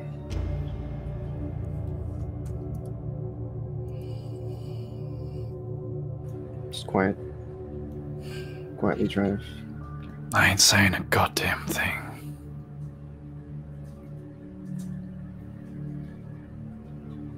The scene picks up with the three of you arriving at the coterie. Toledo parked his motorbike somewhere in the parking lot. Fletcher his red sedan somewhere else.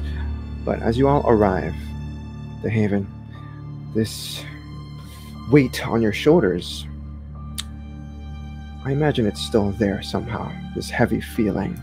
There's still something going on. It doesn't feel right. Even though Scarlett is now officially part of the Camarilla as a Lasombra, not a Toreador, there's still this looming feeling that something in the air, just something's going on. But you all find yourselves there. I'll leave the scene to the three of you. Are we in the Haven right now? I'm gonna stick my hand through the nearest fucking wall and drag it through. Rip part of the wall out.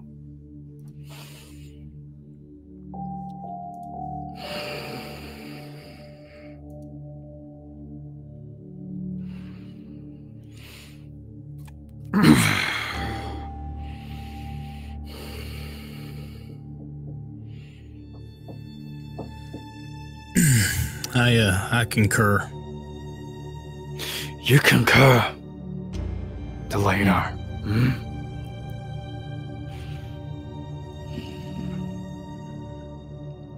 Why are you so angry? Besides, I mean, the obvious. Because 2 fucking years ago, I was living real nice and peaceful away from all this goddamn bullshit. And now ever since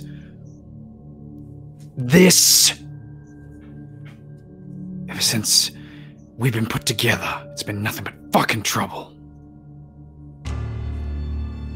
Correct. I don't know if you're a religious man, but I believe there's a purpose for this. There's no fucking God here, Toledo. You tell that to Celia. Can she hear us, Scarlett? Can she? Don't do that. Don't do what, Toledo? Don't do what? Scarlett didn't ask to be put in that position. I'm gonna assume, I glance at Scarlett, that was the beast doing the talking there at the end, and not you. Is that correct? Scarlett's not gonna answer, she's just staring into space. She's been through enough. We've all lost control. She's been through enough, huh? I don't see how you can be optimistic or calm in our current predicament, Toledo.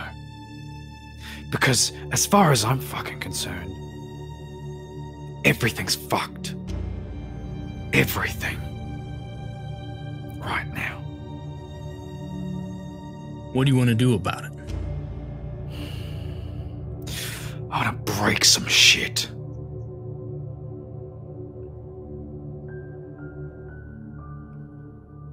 Okay. Then let's break some shit. The way I see it, there's a lot of people we could be angry at. And if I let myself lash out at every one of those people, God, it would be a glorious evening, but it would be a short evening. And I thought about it. God, I wanted to fucking lob the prince's head off right on that stage in front of everyone. And I think I could have done it too. But I didn't. And I ain't going to. Tonight made me realize something. I lied. I fully went in there to interrupt that whole thing. I wasn't going to let it happen. I didn't have a plan, but I wasn't going to let it go down like that. I wasn't going to let Scarlett bloody her hands to be part of some fucking sick dog and pony show. But when I got in there, I saw the Dark Mistress instead, and it clicked. That's the shit that's... Every bad thing that's happened, they're there. One way or another. There's a lot of other people that are problems. I'll give you that. But no one has been consistently and purposefully a problem for us than her and her fucking robe and mask wearing fucks. That's the thing, Toledo. You keep throwing this word Dark Mistress around. I ain't seen shit other than those robed fellas, and they could be anything. I ain't seen shit. The Lasombra, you saw them disappear in the shadows. A lot of kindred can do a lot of things. Not that. You're saying you don't believe me. You're saying I have a reason to make up a boogeyman. I don't know what to believe at this point, Toledo. I'll be honest. I don't know what to believe other than...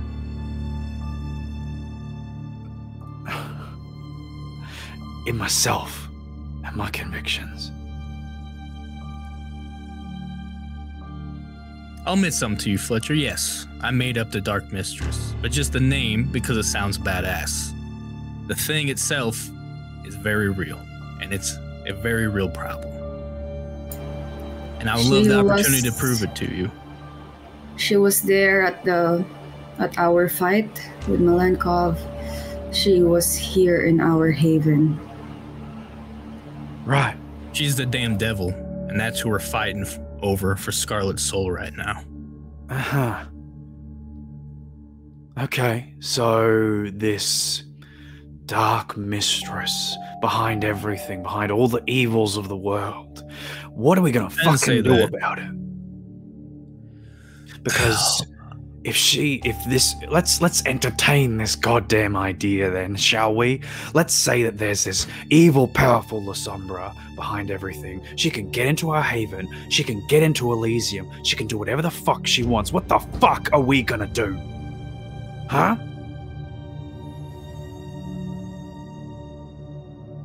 That's a good question. And I may have an answer. This problem we're having right now, that's the problem everyone's having. That's the problem the prince is having. No one fucking believes it. Because of all the things in this world, for some reason, the idea that there's a Lasombra fucking around, that's what people can't believe. But, regardless, we make them believe. I know she's real. Scarlett knows she's real. You've seen her goons out doing their thing, getting in our way. The problem is, just us isn't enough. We need everyone to understand that this is a threat. It's a fight. Not just for Scarlett's soul. I take that back. It's the fucking soul of the city. That ain't a fight I intend to lose. You heard the prince. What did I ask him? I said, do we have permission to do whatever we needed to do to save the city? He said yes. So what we need to do is open up their fucking eyes. That's what I'm worried about, Toledo, is that if this doesn't exist, and that they're all just like some ghouls running around in capes or something, everything I've done is for nothing. And I'm just gonna wake up and meet the sun. Because I get dragged along with this. So how about you start forging your own path? I started that. Now look at Scarlett. I started that a week ago. Let's finish it. Trust is a word of the day, I assume. So trust me on this, Fletcher. I'll prove it to you that they're real, and then you're going to help me prove it to everyone else. And maybe, in the way, we help clean up the city. There's problems. I think there might be a few people that you'd love to see their heads removed from their bodies. But we can't. There's politics, there's rules. They don't play by the fucking rules, and that's why they're winning.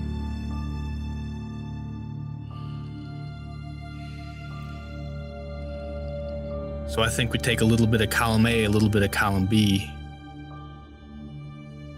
and we put that together. I propose that we force them out of hiding, or at least put the city on alert. We know how they dress. They got damn uniforms. I said we get ourselves some of these uniforms and start causing a ruckus, get people's attention. And when they go looking for who's the root of all this problem, they're going to come to the truth, whether they know it or not. It's that fucking group. You want to put on cloaks and masks and go against the Camarilla so that... Prince said it himself. I asked him, I said, would you do what you had to do even if it was wrong, if it meant saving the Camarilla? He said yes. We follow in those footsteps. We might have to make some decisions that are evil in order for the greater good. Something I would never have said before, but it seems that's how the Camarilla's doing it, so that's how I'm gonna fucking do it. You fucking lost it, Toledo. You finally fucking lost it. I finally feel like I figured it out, to be honest. You could sit there, you could get pulled back and forth through all of this shit. And where does that get you?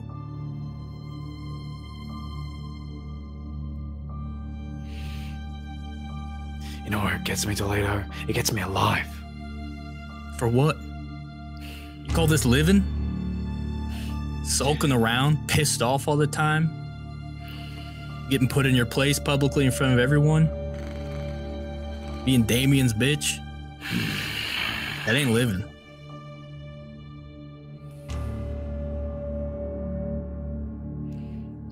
You're one of the baddest motherfuckers in the city. And look what you're reduced to.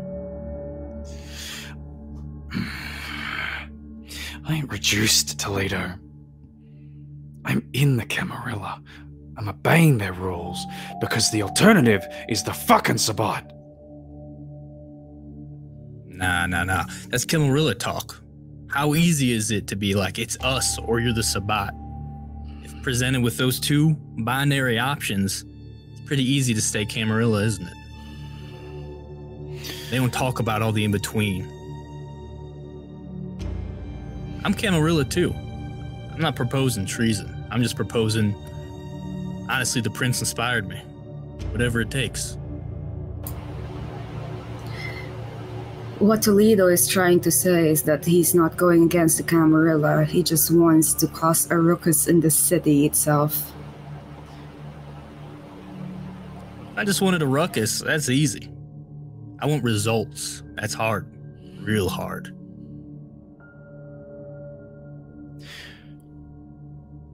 You're both insane. You're both fucking crazy. That's why I'm here, so that you don't step out of line.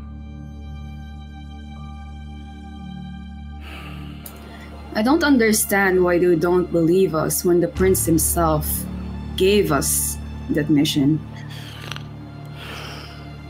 The prince will say a lot of things. I think you need to... What do you know about Ventru? What do you know about Toreador?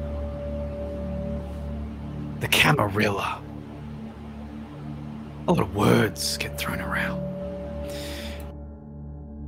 And if you think the prince really trusts us, you'd be mistaken.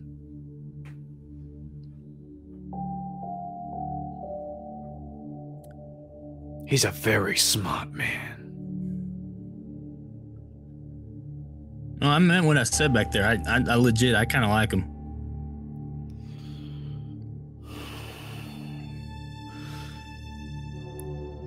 Look, that's why I think this is a good idea. And that's why I think he's a man.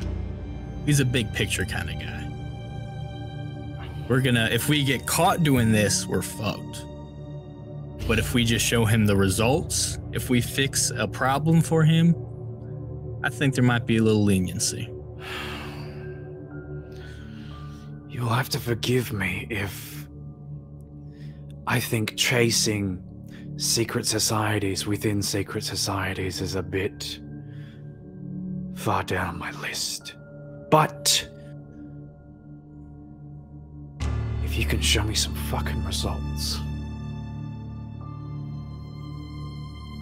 I've said this week I'm changing. I'm giving you a little bit of leniency, but we keep going back and forth. I need you to understand that I need just that little bit of something.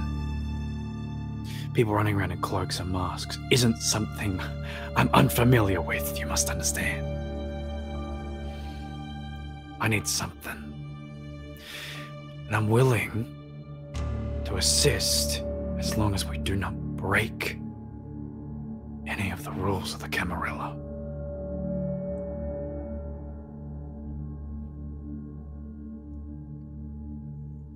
I mean, what's the phrase? You gotta break a few eggs to make an egg burrito. No. That's what we gotta do. You talk about you want proof. You're acting like these are just some low-level whatevers in cloaks. You saw they assassinated a Lasombra elder, and then they took care of us and got away with it. If that doesn't open your eyes to this being a very serious and well-organized problem, I don't know what will. Just because you didn't see their leader, you saw what they do. You see the results of what they do. I've seen it. Scarlett's seen it. If you don't trust us, I don't know who the fuck you do trust. Toledo, I trust you. But you must understand, I've been fighting the fucking Lasombra for a long time. This ain't anything new to me. I've been doing this for 200 fucking years. I've seen them do that shit all the time. It is just another day in the life of Fletcher Wright. So that's all we're asking you to do, is to help us fight the Lasombra. Then, let's fight The goddamn Lasombra. And if a couple people have to get hurt along the way so the rest of the Camarilla pays attention, so be it. Better yet. Just put it into perspective. We're fighting the Sabbat. We got a few things we can do here. The Anarchs,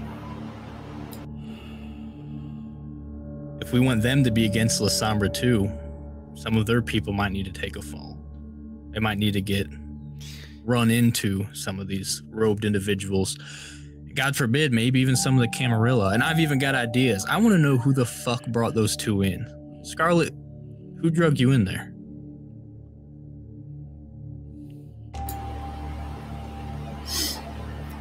Damien did. Under the guise of going off on a date. He staked me after he kissed me. How romantic. Do you see the kind of people we're dealing with? That ain't the most fucked up shit I ever heard.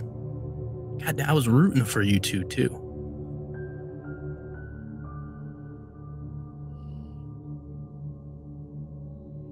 Do you know who took Celia in? I did.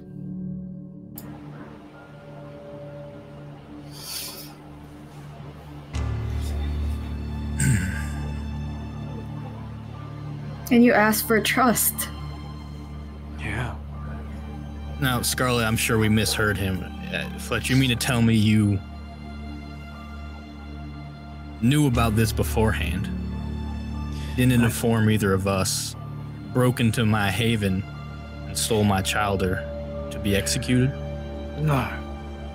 Let's be clear. I'm a hound, Toledo and Scarlett. I have responsibilities in the Camarilla. And as per my orders, I brought Celia, someone I also deeply cared about, to whatever the fuck that was. And if you imply or say that I don't care about what happened to her, I'll rip your fucking head off. You will try. Yeah. Oh god, yeah, I will.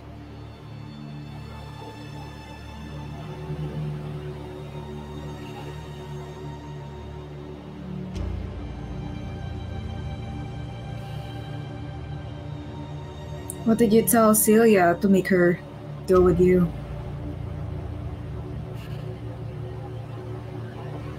When she had her orders from Toledo to not come out. No matter what. I asked her if she trusted me. She said she did.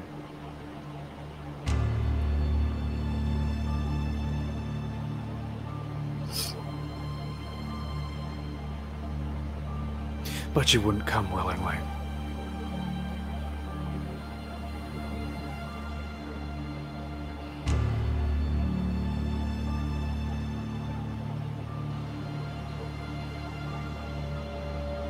So that's it. You're a hound first, coterie member second, our friend last. And on the very top, survival.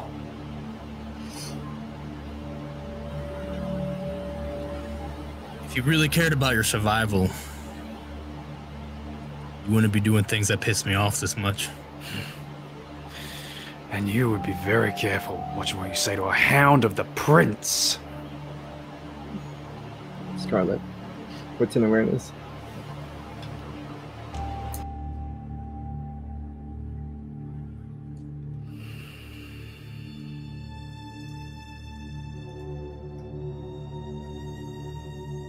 Yeah, a little hungrier. Okay.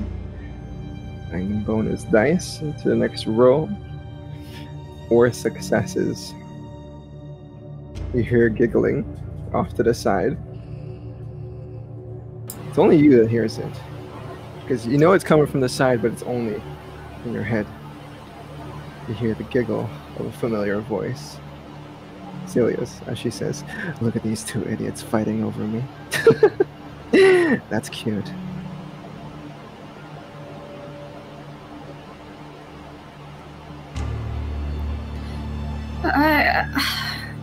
I have to go. I think I need to freshen up, and then I suddenly walk up and then just immediately run up to my room and slam the door. As you slam the door shut, as you turn around, you would see Celia sitting on the desk in your bedroom. Her bloody visage still apparent, but she smiles at you as she says, "Oh well, we meet again."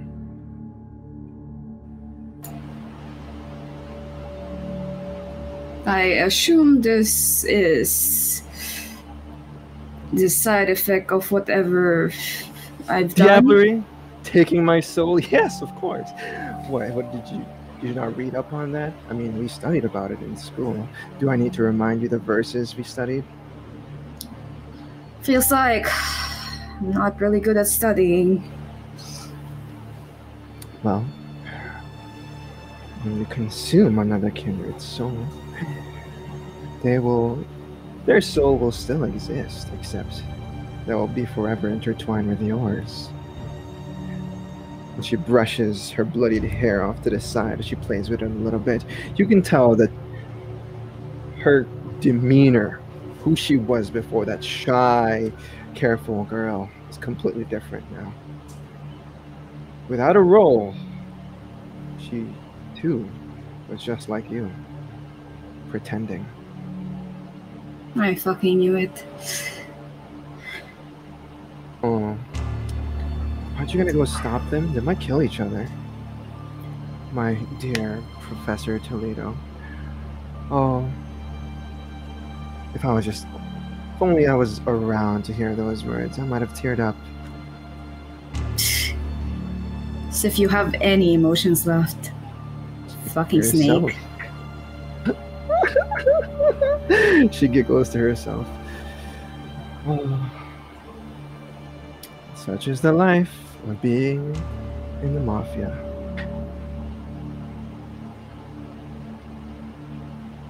So which one are you part of? She looks at you dead in the eyes, Scarlett, with her dark hazel ones, as she says, and she vanishes, dissipating into darkness once again. God damn it, Celia. Meanwhile, Toledo and Fletcher, you just saw Scarlett look over to the side and then immediately bolt to her room upstairs.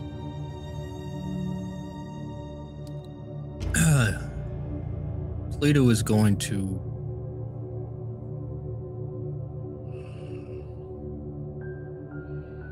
he's going to blink into Fletcher.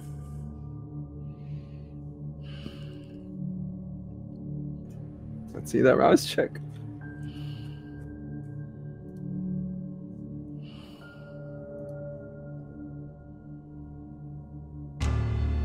Success. Yeah, in a flash, he's on Fletcher, grab him by the collar of his coat, just be eye to eye with him. I ain't gonna let this tear us apart. I'm not gonna let them win. Is that right? Is that what this is? This is us bonding, huh? Yeah. Yeah, it is. I would say I forgive you, but I know you did what you had to do. I ain't gonna fight you, and I know you don't want to fight me. I'm gonna let him go.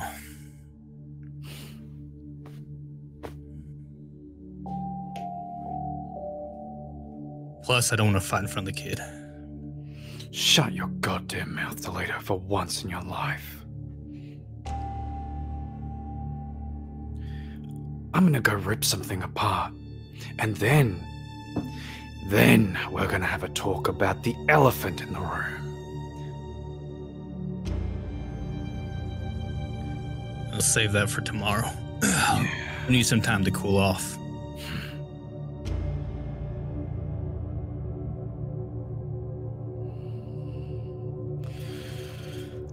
Just walk up to the front door, slam it so hard it breaks off the hinges. And leave. I go check on Scarlett. Okay. The scene. Well, Fletcher, where are you going? I'm gonna find the nearest, I don't know, little gang fight or little street brawl or someone doing something who can break their back over my knee, crumple them into some origami, I think. Okay. Okay. Sounds like a plan. Okay. In Toledo, I imagine you go upstairs while Fletcher leaves, breaking the door behind him. Yeah, he'll knock on the door. Toledo won't hear an answer because at this point, Scarlett had everything under siege and shroud, and she's just lying there staring at the ceiling, or whatever the ceiling is. Let's see that. Let's see that rouse check.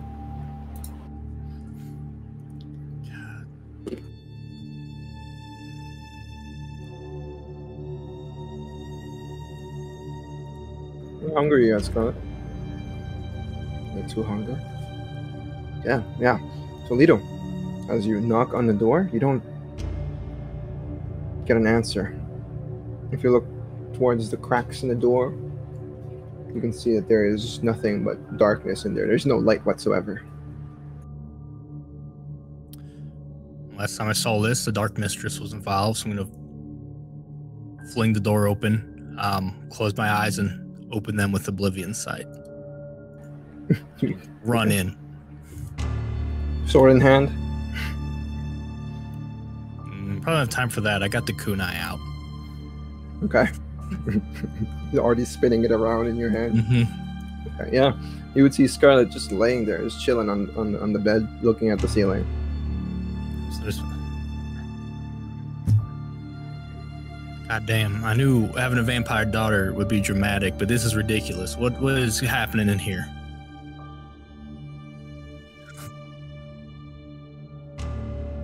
I did. You can't hear shit when you're doing all of that. I could see in it now, though. I'm looking at you with my shadow eyes.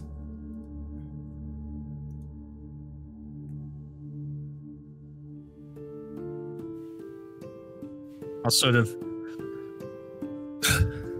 blink it away. Are you all right?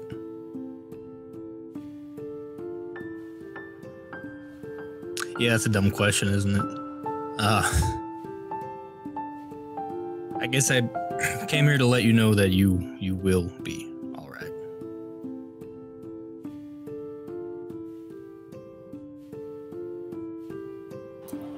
I just had the love of my life, or whatever. The guy I like, stab me, stake me, bring me to a show of whatever it is to make an example of us, and then I had to kill my own best friend, and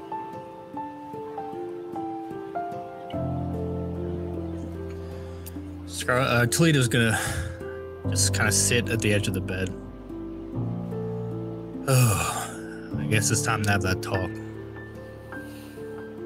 A lot of times, a woman's first love ends up staking her one way or another. oh my god, Sorry I had to be this way for you. boy.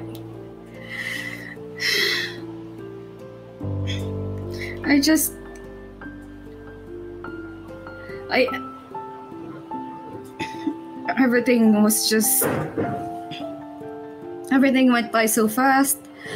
I didn't even know I was drinking Celia until the beast took over and...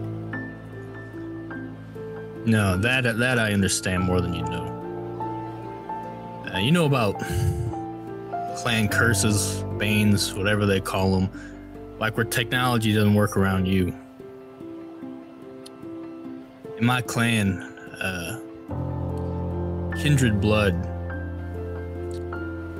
let's just say, tastes really, really good. I've diablerized my fair share of people as well. Not all of it was on purpose.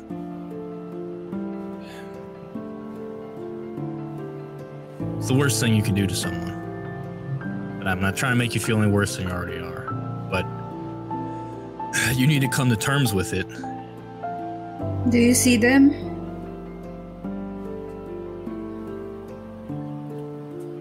Do you hear them? Yeah. Yeah, that can happen.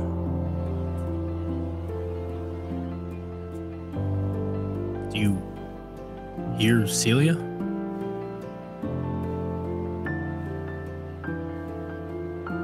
Yeah.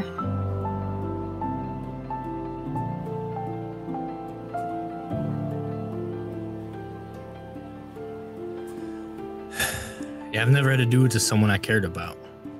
Can't imagine what that's like, having them in your head after something like that. And I told you when I got embraced. I told you that story.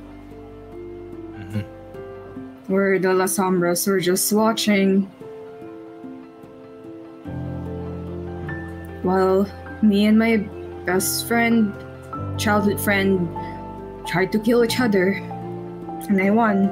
And that situation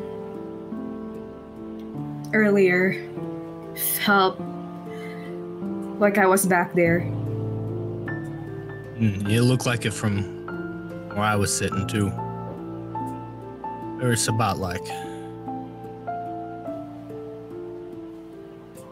So why did it happen here in the Camarilla?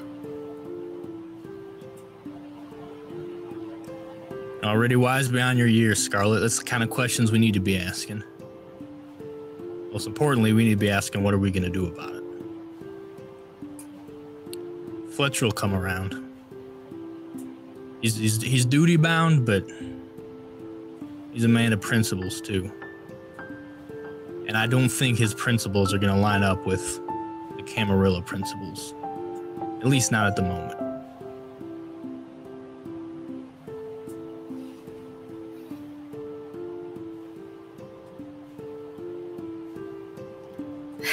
Can't believe that I cared for someone else just to have them betray me after. Oh yeah, that was fucked up. I am not happy with Damien at all. I would give him a strict talking to, but we might be past that now. Can't really do anything to him. He's the sheriff, Toledo. I know. I think about it.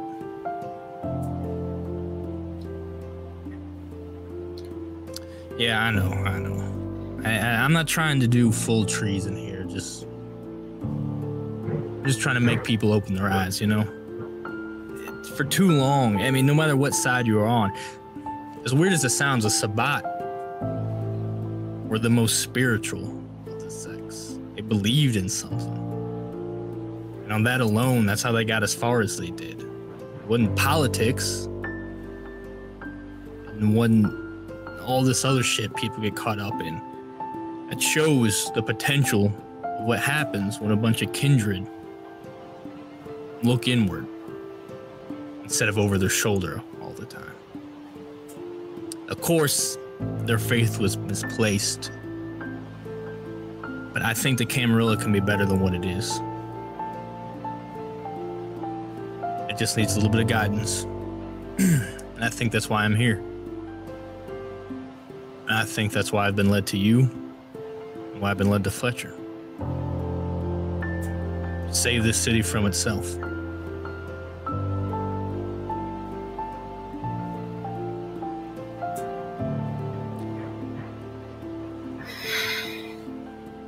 So what now?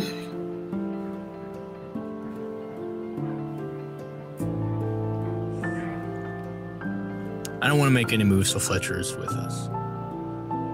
Yeah. I don't think he wants to talk to me after what I did to Celia. He played a part in it, and having to do something you don't want to do. I mean, you know, that it doesn't feel good. And his bloodbound. He's got a lot of. He's in a shitty situation, and it ain't exactly his fault. Is there really no way to break that stupid blood bond? Oh, there is.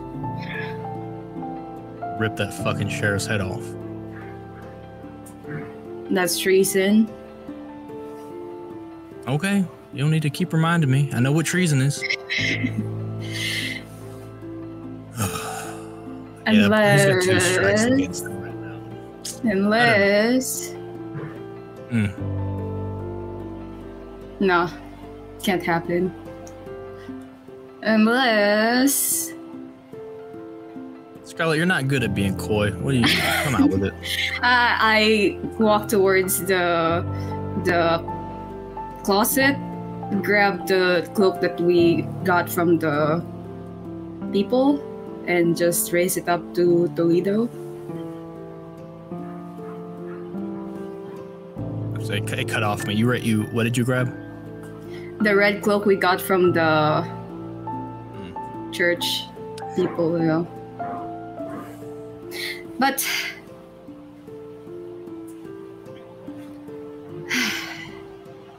again, you see it's where I'm treason. going with that, right?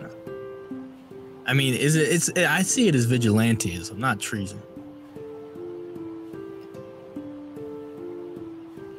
Like I say, it really all depends on the results. This Camera, you saw back there, they make up the rules as they go. They make up the rules to suit a situation in a way that hurts them. You just committed treason. You just diablerized someone in front of the prince. He knows when to sweep it under the rug.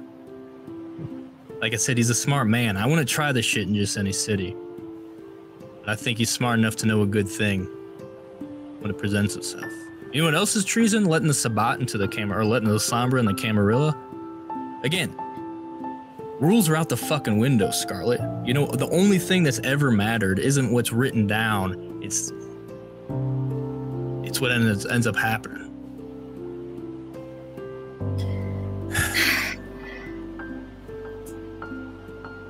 We'll see. We got a lot to think about. Right now, there's a silver lining, and that is you are official in the Camarilla.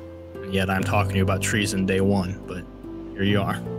I feel like we've had this conversation on the way to the Thin Blood's place before it got blown up.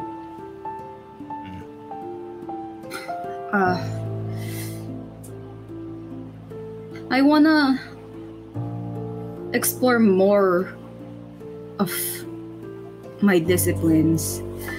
I know the Lasombras can do other stuff. I don't know how they walk into the shadows or just suddenly disappear, all of them. That's... Oh, that whole shadow thing? I might be able to help you out with that. In my years of hunting them, I've learned that they're able to disappear in the shadows by... Actually, it doesn't even have anything to do with oblivion. It's just pure cowardice. So if you become a complete and total pussy, then maybe you can learn how to do that too. Because they run away every goddamn time you just about have them. They just slip off, and I fucking hate it. What? Really? That's in my professional opinion. Yeah, really. But yeah, maybe that'd be good. You might need to talk to Sierra. Yeah, might be time to see if I can contact home. Yeah, we might need to beat him at their own game if we're gonna bring him in. So again, that all in all, let's just focus on terrible things happen.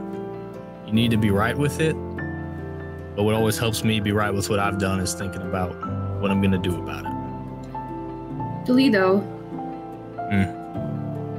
You saw the Dark Mistress there? I did. You said? What was she doing? She was about to get her ass beat is what she was doing. She was sitting there watching like a fucking puppet master as you two killed each other. Or you killed her. I tried to stop you. I suppose you didn't hear me. Grabbed me up in her tentacles. I spit right in her fucking face. Not just regular spit, like spit that should have fucked her up, but she took it. And then I kind of blacked out. And I came to, and the prince was there. I was pretty sure he was about to kill me instead, but here we are. We're interrupting, yeah. Oh, I almost made it worse. I'm realizing Portia actually saved my life. I was pissed at her, but I owe her an apology. I was going to jump in and try to stop the whole thing. Apologizing to a Tremere. I mean, she's not like other Tremere.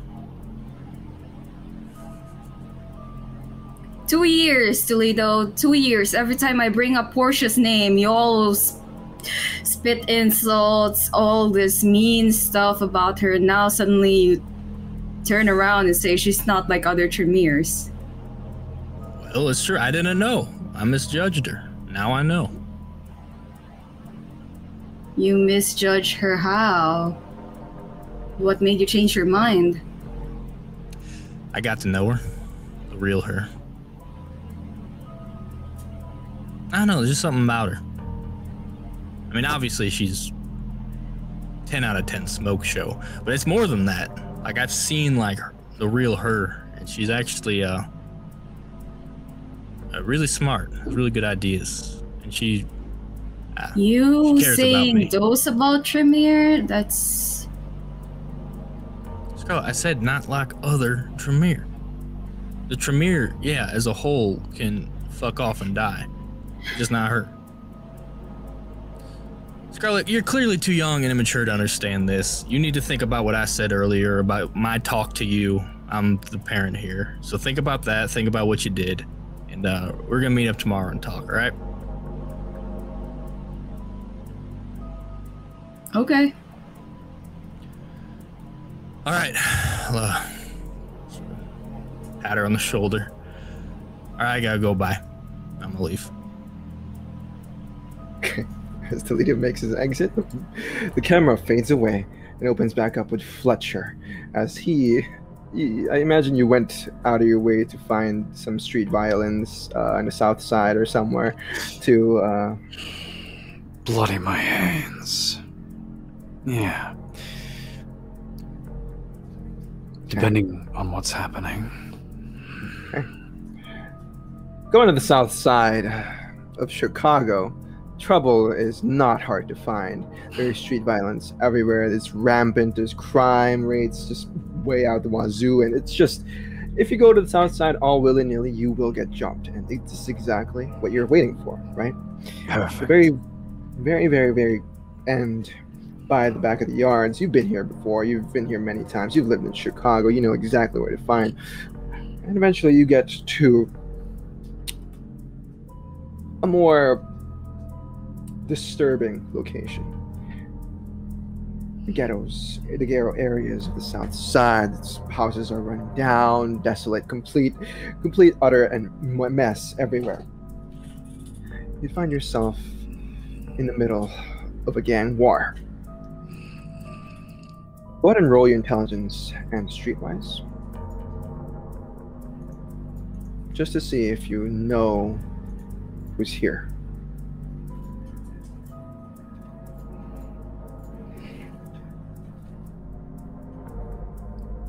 Okay, yeah, with 3 successes.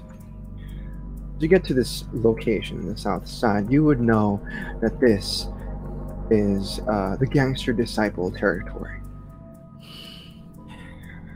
And there are, as you enter this vicinity, all of them are wearing black bandanas, and just African-American gentlemen are just kind of just not patrolling, rather they're in the middle of a fight with other people. Some of them are beating people up, some of them are stabbing people, and the other side of the war are a few Latino Americans who call themselves the Latin Kings.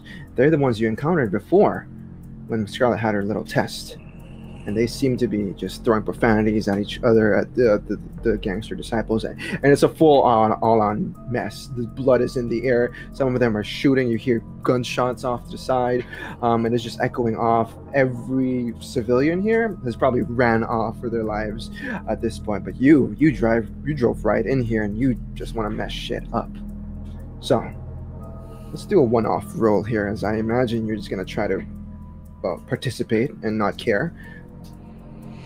Who's who? Yeah, just tear apart whatever's in front of me. Roll your strength and brawl. I imagine, are you using Protean Claw? I mean, what do you call it? Nah, not personal enough. I want to get in there and bend everything the wrong way. God. Okay, let's see that strength and brawl, please.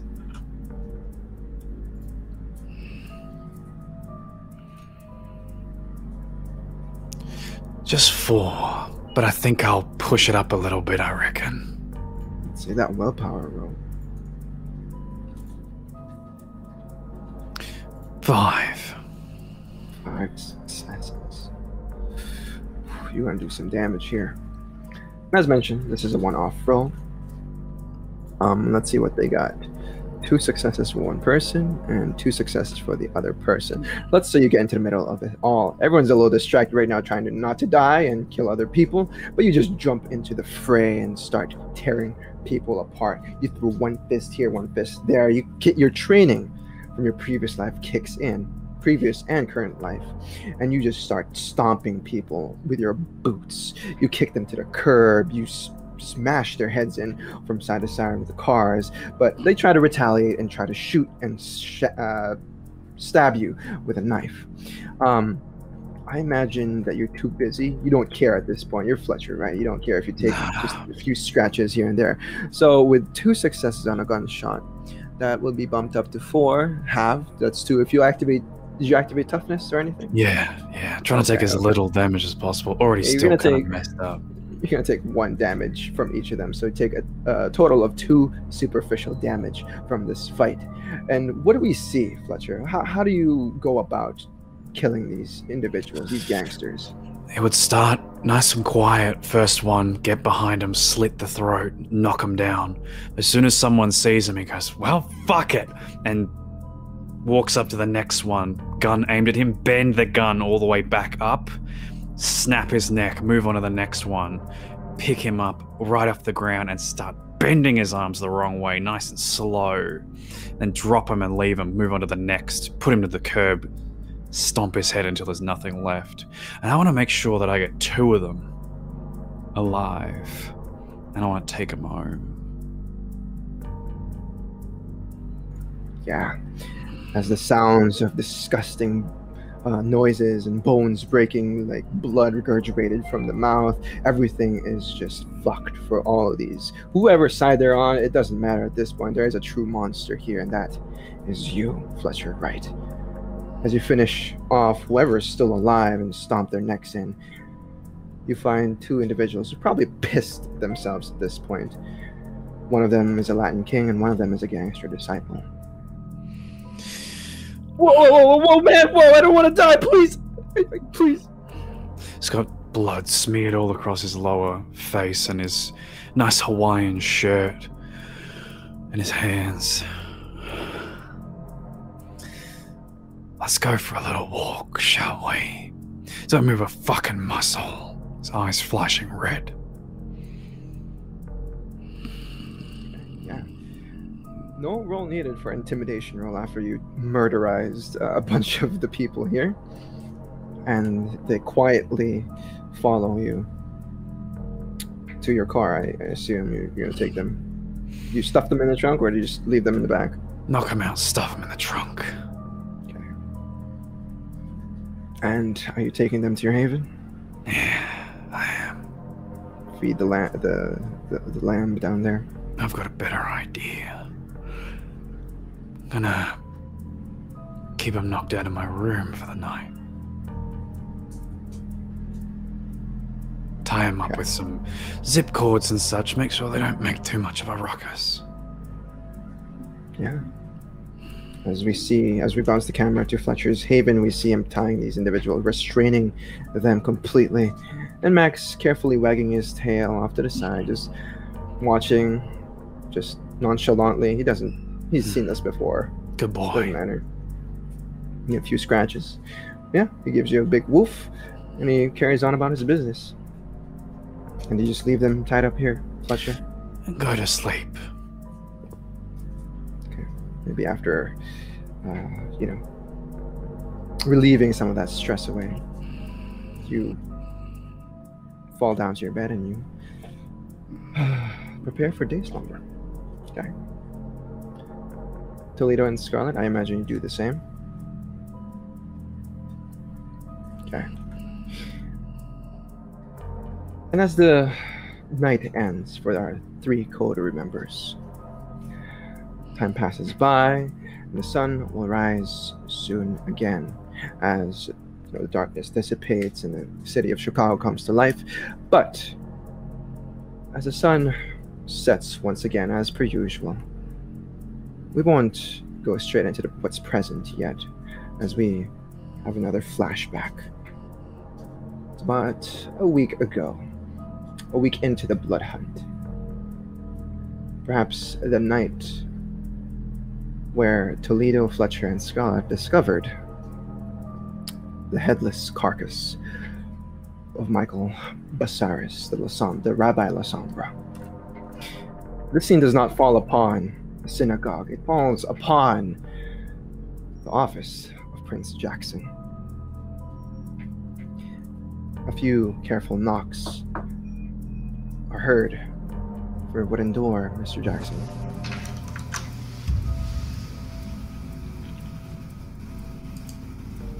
I assume you... Yep. Door swings open, and in comes no one other than your newly joined Lasombra. First one, rather. Sierra. As she greets you, note that she is extremely beautiful. Her East Asian beauty is unparalleled by anyone else in the city. Maybe Sun-Chi, but she kind of brushes her short chestnut hair to the side as she bows to you in her tight-fitting black dress, as she smiles as she says, "My prince." Miss Van Buren? May I? Please. She just sits down quietly as she looks at you with eyes of determination. Thank you for allowing me to see you tonight. Yes, now what brings you in?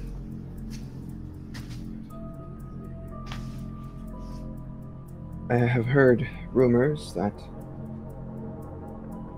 some other cities have called upon a blood hunt towards other Lasombra. And they seem to be following your example. But just rumors. I'm not sure if they've implemented it or they've already started doing so. Wouldn't it be better to say your example, Miss Van Buren? Of course. I come here in order to speak with you regarding the future of our clan. I know that we are all formally joining the Camarilla,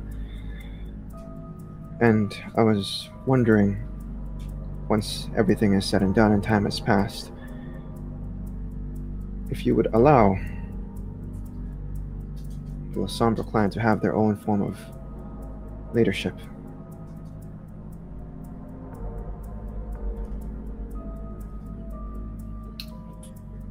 And who might you suggest for that role? She sits up straight in her seat, eyes not leaving yours.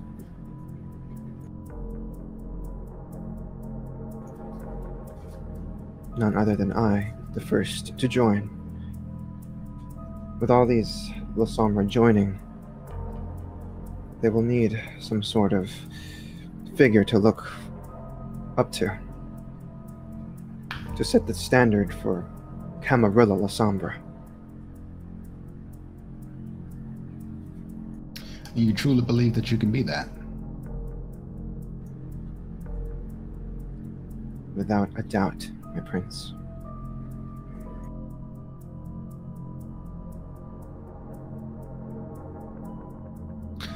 The prince stands up, takes a little stroll around the office. You know, I suspected this would be the case. One of you would step in here and say this, but I knew it would be you. You see, there's always strings attached. And at the end of the day,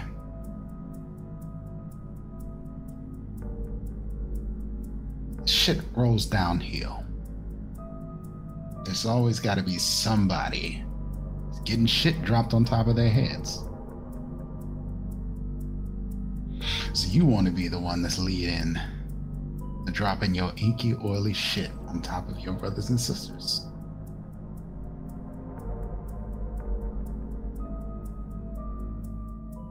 She grits her teeth in this moment. But she nods her head slowly. If not me, then who else?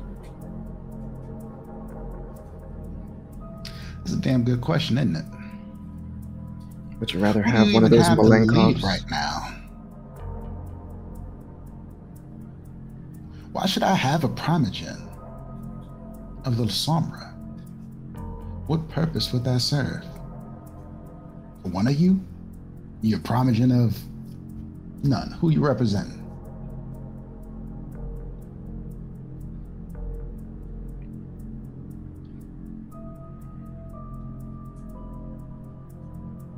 Those that join the Camarilla, of course. Those that willingly serve the Ivory Tower. Would you not willingly serve anyway? I don't think the choices are all that many for you at this point.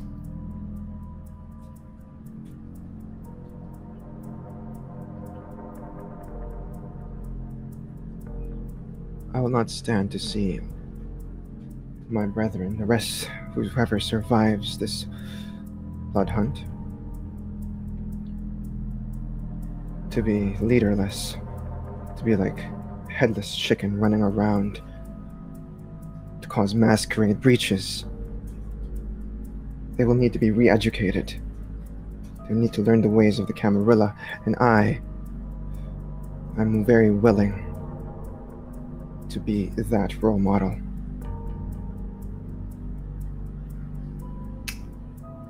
Show me. Show me first. Then perhaps we will have this conversation later. There are a few that I'm sure will need some sort of leadership, or they may just be born into that leadership mentality. Or maybe, just maybe, there are some that are very easy to mold. Some that don't have your ties, Miss Van Buren. No history. You see, many of us Camarilla get this idea in our heads that only the eldest, most seasoned of us can actually lead. That's an old way of thinking.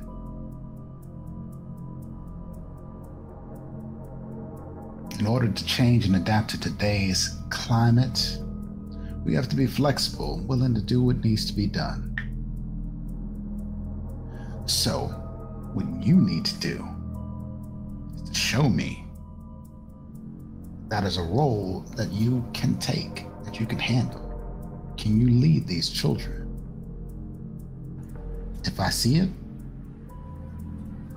then perhaps next time we talk about this, you'll get a nice little shiny star for me to pin on your chest.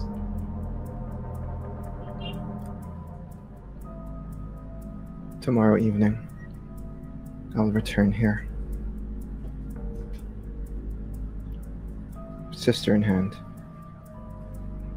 Someone who's willing to take orders from the Camarilla. Someone I've known for a while. Someone that will serve you well.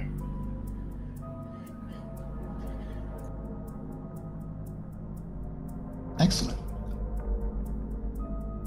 You're already working on that show me part. I appreciate that so very much. You're the clan of Magisters. We will do what needs to be done in order to survive. Magisters, manipulators, shadow walkers, evil, puppeteers. You can be all those things. You can be none of them.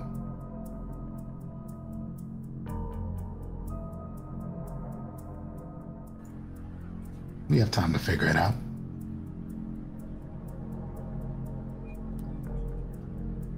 Six months. Many Lasombra will flock to the Camarilla. Some of them carrying that still hatred. But they will come around as long as they have someone to follow, to lead them. Someone who follows your lead. Starting tomorrow night, I will show you. Thank you very much, Miss Van Buren. Thank you for your time, Prince Jackson.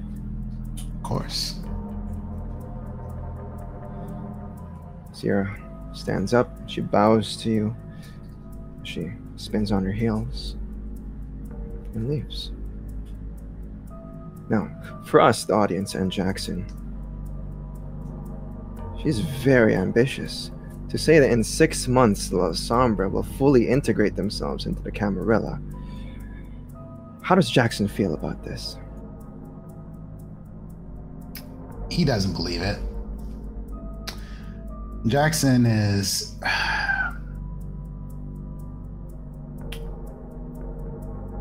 doesn't want to give more power to the Lasombra because he doesn't want it to feel like it erodes his. It's already a iffy sort of trust thing with the many members of the Camarilla, so is walking a bit of a tightrope here. To immediately make her prime agent would be dangerous. It's true. The Banu Hakim have just recently joined the Camarilla. And yet again, another clan is wanting more space in your domain, a more bigger slice of your cake, your pie. This might not bode well for the Camarilla, but yet you are at its forefront. You make the decisions from here on out, Prince. Whether or not she gets it done within 6 months, it will be ultimately up to you to decide if she will be primogenitor or not. Okay. The scene cuts away.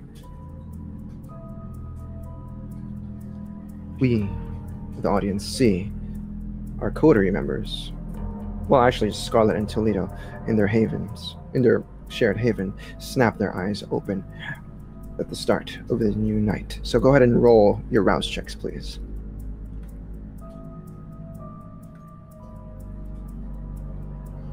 Okay, both of you. I haven't won any of my rouse checks. All right. What hunger is Scarlett at now? 3. Toledo? 1. Okay, yeah, Scarlett. As you awaken this evening, the whispers of the beast return to you, even after you've just consumed a soul just the previous night. The hunger within you never stops as you feel it reach your stomach in this moment. It wants to feed. It needs that vitae. And you know what? That Lasombra blood from the previous night was more delicious than anything. But you maintain control as you're only at 3 hunger. It is the start of the new evening. What do we see Toledo and Scarlett do?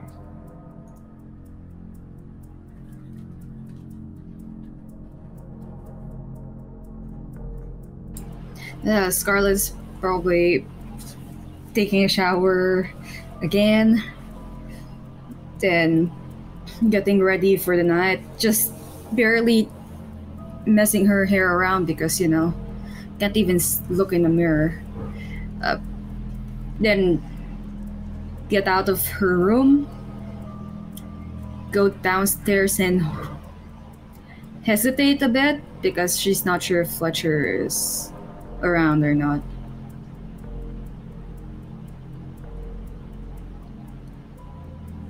Toledo would have been back at the church. Okay. Would have done as usual. Get up, check in with Sister Isadora. I guess we'd have to update her on that Celia will no longer be living with us. Living, period. And otherwise, yeah, refill his supplies for his rituals. He'd ask Sister Isadora to... Actually, he might be a little late. I think he would take his time with her. Maybe they would have... Let's go ahead and play that scene out with Sister Isadora.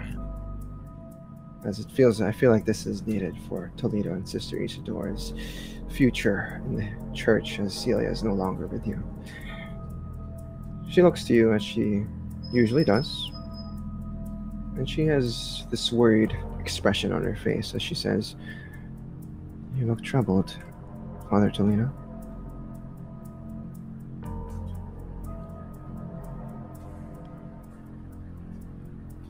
It's time for us to start a new chapter in the city.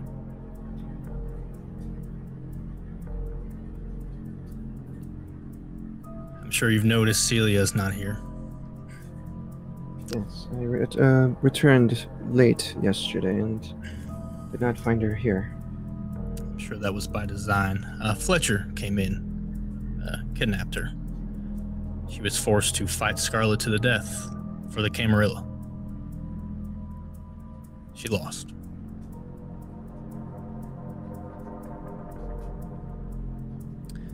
So far, she has been the only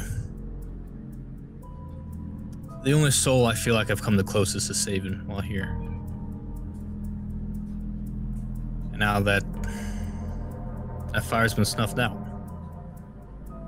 So now we start a new fire.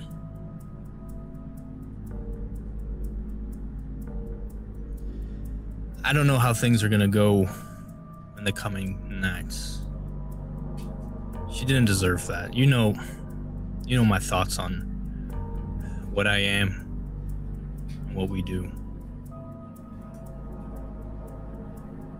And I think I'm finally understanding why the church put me here.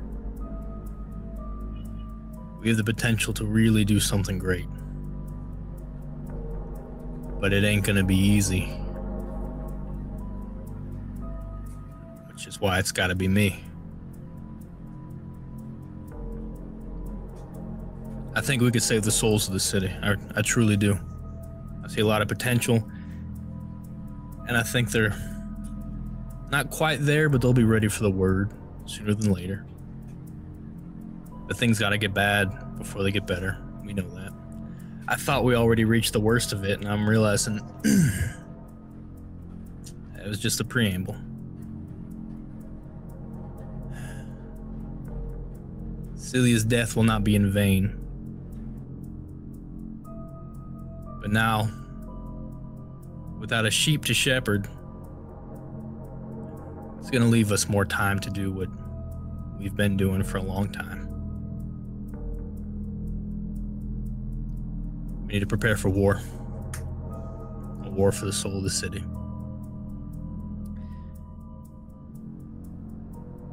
And I'm realizing sometimes you gotta look in the most unlikely places for allies these nights. So,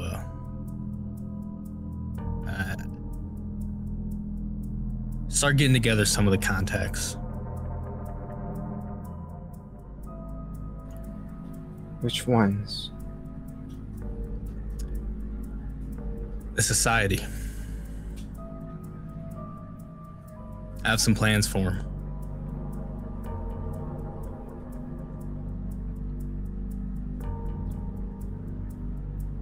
If it is as you wish. I don't wish this on anyone, but it's what's being laid out before me.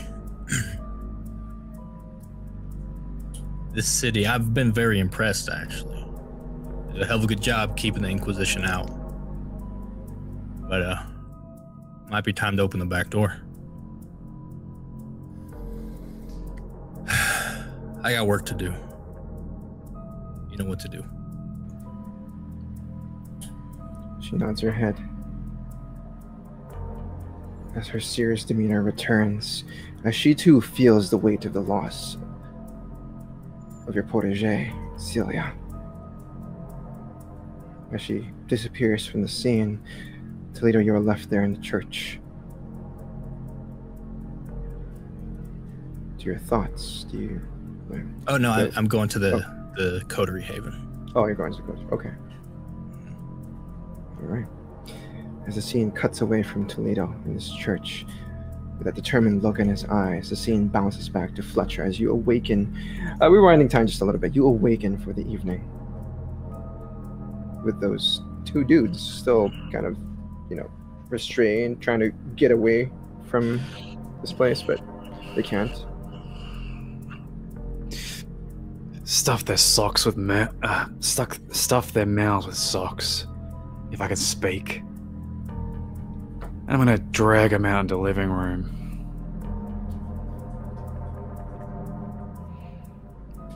You can easily do this. They offer no resistance because they're tied up.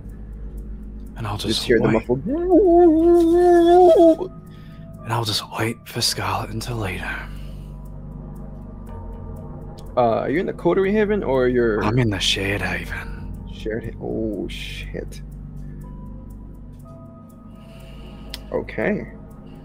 So you slept. I thought you slept at the other. Okay, Oh, perfect. no. All right.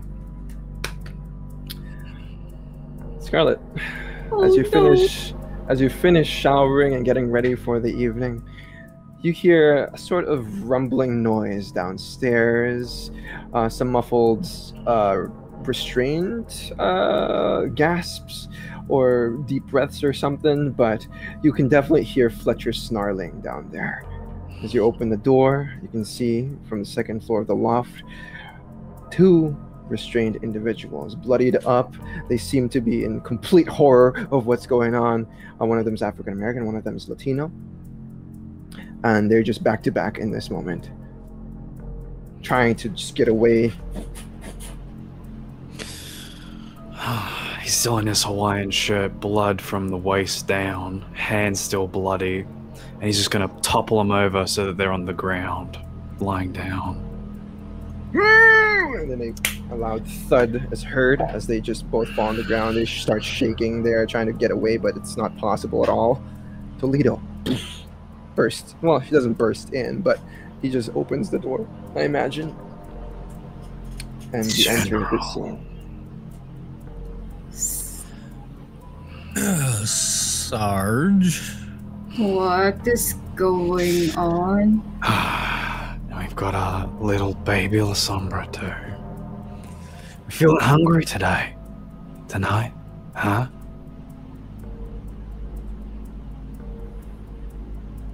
Fletcher, what's happening? Thought I'd just make it very aware. Make us all very aware. Because it seems like some of us have forgotten exactly what we fucking are. See, this one here, I like this one.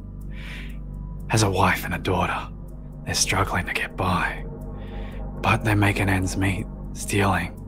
This one's got a very sick mum in hospital, can barely afford a lot of their bills.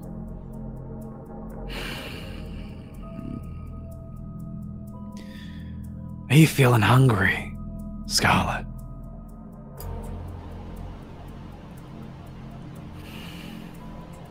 Look at Toledo, like with this look.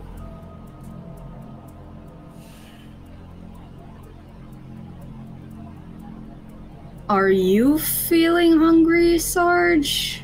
No, I'm perfectly fine, as you can see. You don't sound like you're fine. Never been better.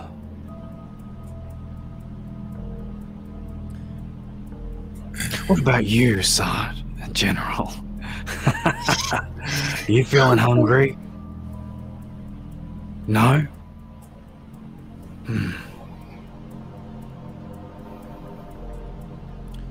Fletcher, we don't hurt the innocent. I don't know what this is about. Is that right? But I don't like it. We don't hurt the innocent, do we?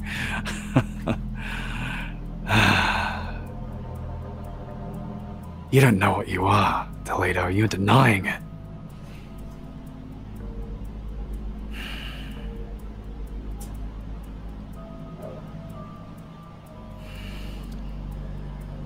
I believe you got very confused at some point between, I don't know when. I don't know what I have done to give you the impression that I am. Forgot what I am? I think I'm more in tune with the kindred nature than most, I would say. Really? And you're willing to do what needs to be done? Because I may have pulled out my claws and done a lot of bad things in front of these two individuals. Isn't that your job as the Hound? Oh, as you yeah. claim to be? So, this is your choice. Are you willing to do what needs to be done to put these people down? Or am I gonna have to continue to fucking do it to wade through the mud so that you can both stand above it?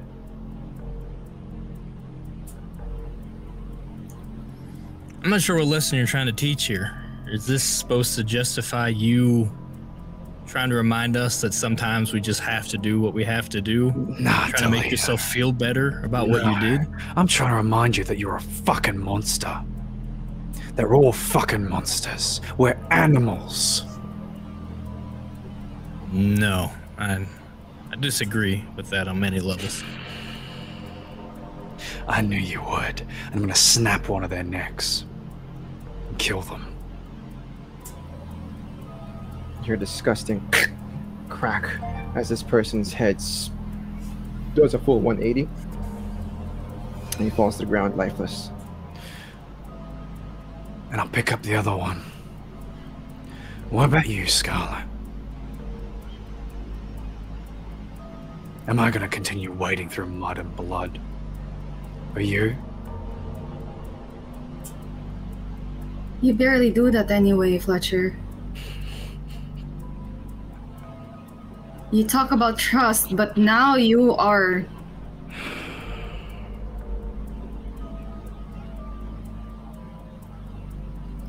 You're acting like one of them. Is that right? Yes. And you'd know, wouldn't you? You'd know all about that. What does the voice in your head say, huh? What are they telling you?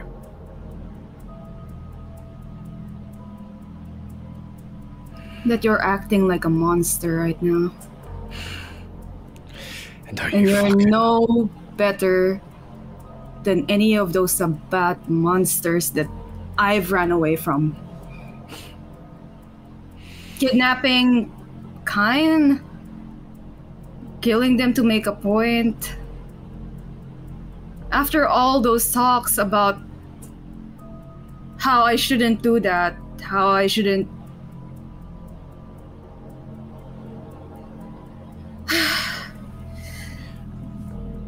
Hypocrite is the word you're looking for, Scarlett.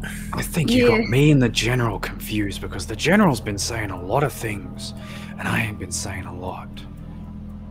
I will do what needs to be done. And you, General, want to cause chaos in this fucking city, but you're not willing to put an You sound like a innocent life. Lasombra.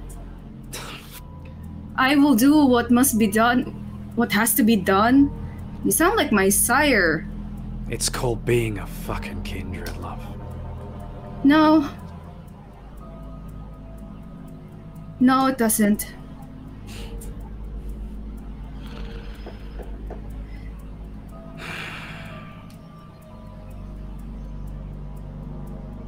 I'll tear the man's head off.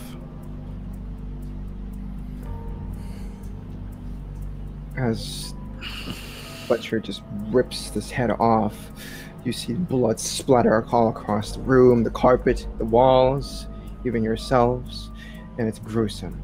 You don't even hear the man scream, you just hear his head, just the skin just being ripped from his body.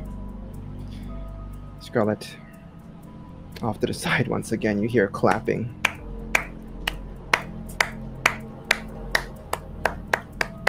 Celia stands there, just watching everything from the staircase. She giggles to herself.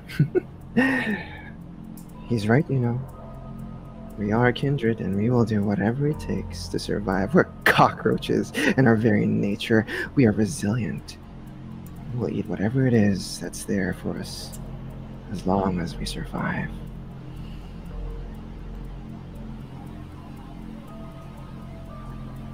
Congratulations, Fletcher. I don't know what point you're trying to make, but... Sergeant, you have our attention. What do you propose? If you didn't like the plan, all you had to say was... No, Toledo.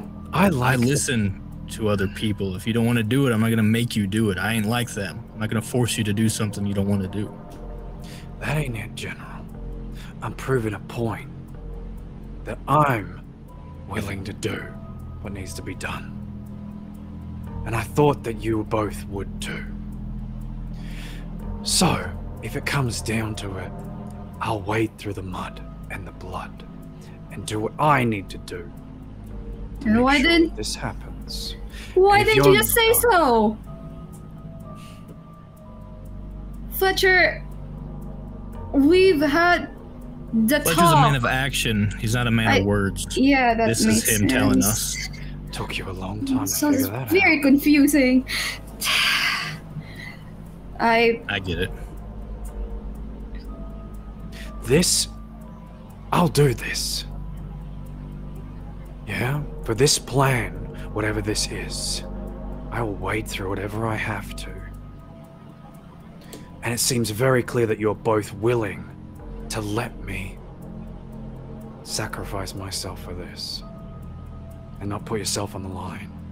Or your humanity on the line for this. But I will. Do you get it? Yeah, I'll go and just kind of touch Fletcher's arm, like pull at his shirt and go like, we're a coterie. We made that clear. So if you're going to go lose some humanity over a cause, then me and Toledo we will be there with you. And then prove it. You're asking the wrong questions, Fletcher. I appreciate what you're willing to do. I understand that you are a soldier in every sense of the word. But you've never been led by someone who gave a damn about your soul. So when you hear me give a call to action, you immediately think blood, carnage, needless violence. That's not how I operate. If I'm leading someone into battle, it's not in the mud and blood, as you say. It's for a higher purpose. A purpose that does not wither away what you are, but instead strengthens it, elevates it. And And what does your purpose say about what happened between Scarlett and Celia, huh? Where's the higher purpose in that? And if that were to happen again, if Scarlett's life is in danger, and there are hundreds of innocent people, what would your higher cause do? Because I know what I'd fucking do. I'd pull her out of the danger.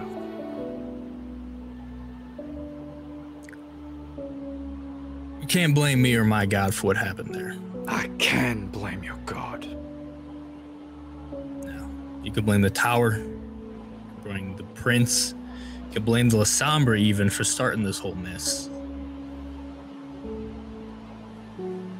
That ain't how it works. I had nothing to do with that.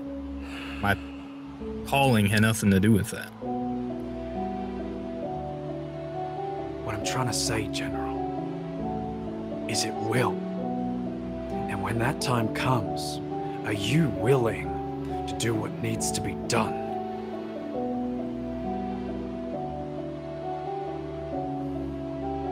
Because I'm willing to do what needs to be done. It seems there's no way to convince you that our path is just, and our path will not lower us in the way you think it will lower us. What we are living in is, we're already in hell. We just got to fight our way out of it. So of course terrible things are happening. Of course you're witnessing these atrocities. Of course there are monsters all around us, because that's where we are. But I'm saying there's a way out of it.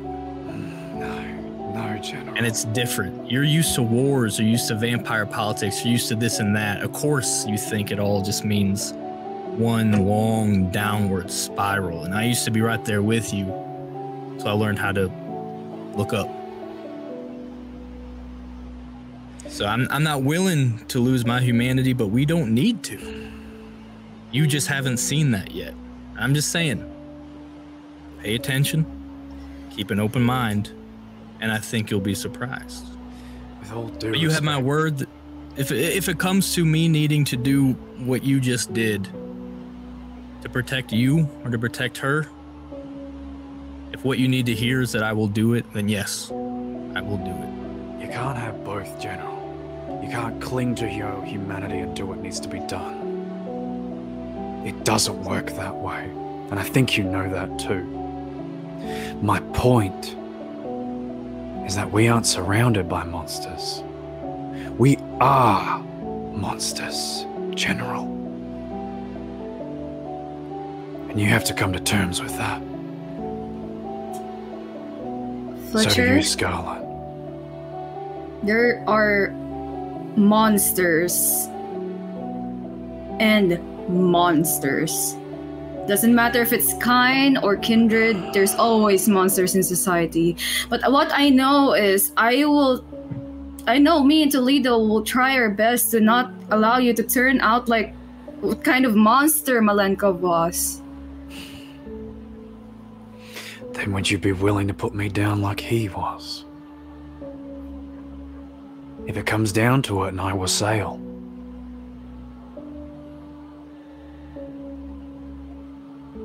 I'm asking this now. I'm drawing the line. Are you willing to step over it? Just a yes or no. No dancing around the question, Toledo. A yes or a no. I don't have to subscribe to your A worldview. yes or a no.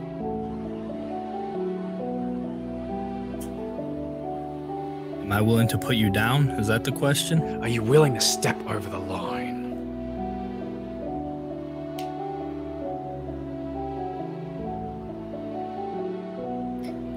Yes. Whose line?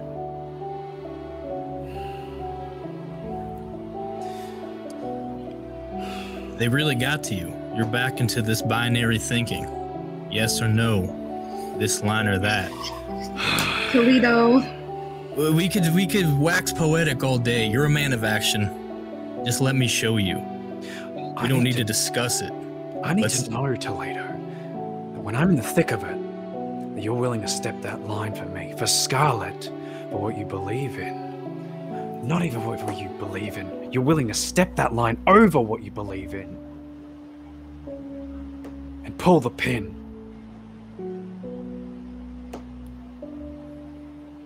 Yes or no? We'll get into specifics later, but for all purposes, what you can comprehend in this moment, yes. Thank you. Right, now I'm gonna clean this up and then we're gonna get dinner. I'm gonna start collecting what's left of them and start picking them up and dragging them out. You don't gotta do all that. I will do it. Toledo's got. I'm a strong believer of make a mess, you clean it up. Clean away.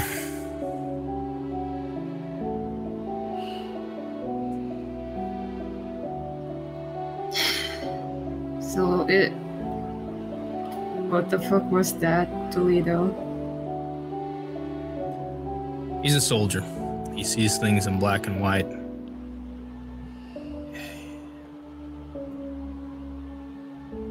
He's in the trenches as far as his worldview, and it's gonna take a lot to make him see that there's better options out there. Like I said, he ain't gonna be convinced with words. He's gonna have to see it in action. We're gonna have to be the examples.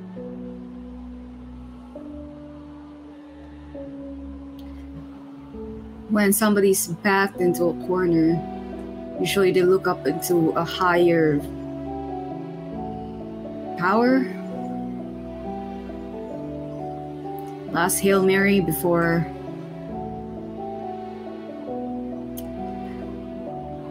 they have to do what they have to do. I guess this is his Hail Mary.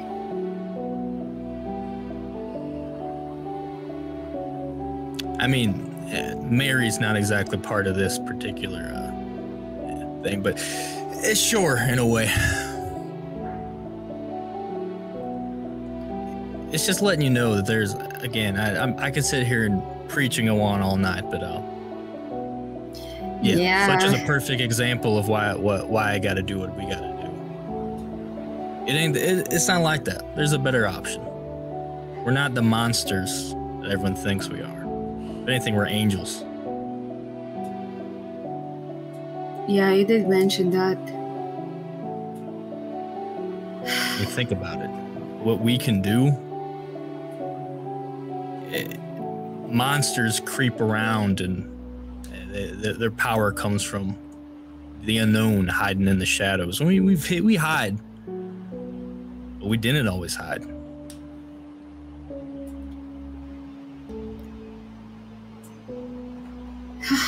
I don't know. We could get into that later. All I know is that we can. I just want Fletcher to be okay, and I just want him to get his mind right. I'm not going to try to convince him in anything until he's ready. Yeah. Fletcher, how do you dispose of these body parts? We bring them downstairs and feed them to our little guests. All right. They'll make quick work of it. One of them looks at you with such hatred. The one you captured recently. But he says nothing.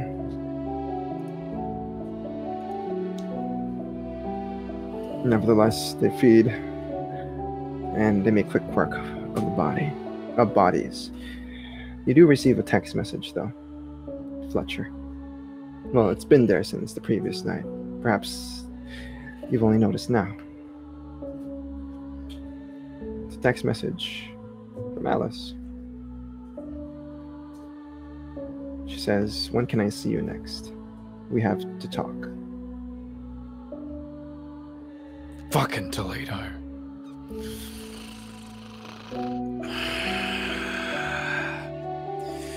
I'm gonna respond tomorrow night. Pizza, question mark. The next question, the next text from her might give you a heart attack as she says, "Are you bringing the pastor along?"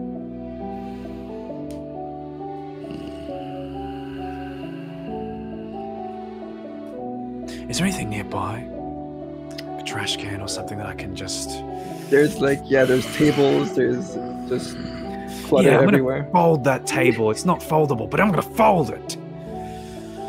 Yeah, you crush the table and throw it on the ground as the two individuals behind you in the cages just look at you with fear in this moment. But they, as you turn around, they quickly go back to feeding on the dead bodies.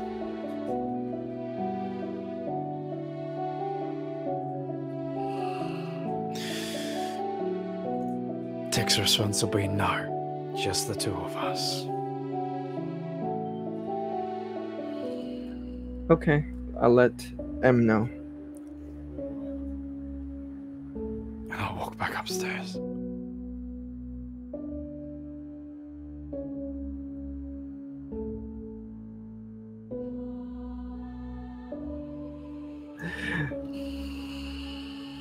Toledo, you receive a text message from Sister Isidora.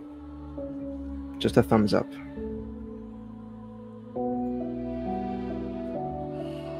Okay.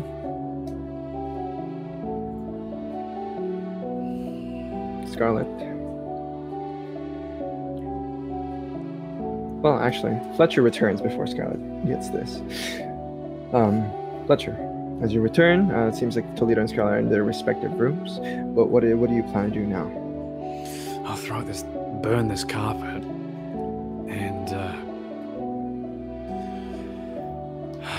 start gathering my things for whatever comes next. Loading my guns, cleaning them, spreading them out across. That map is still across the dining room table.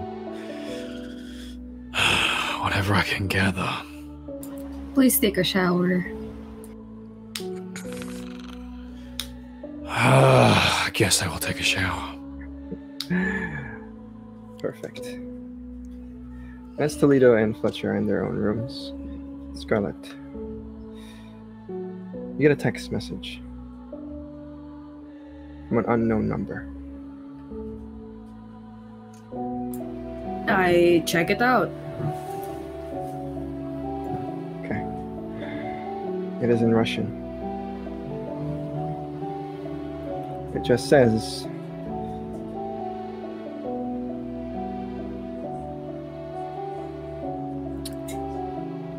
meet me at this location.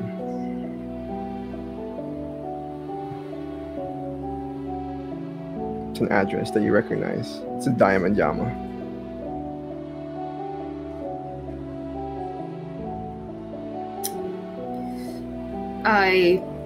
I reply with the letter K, throw my phone away so that it would send.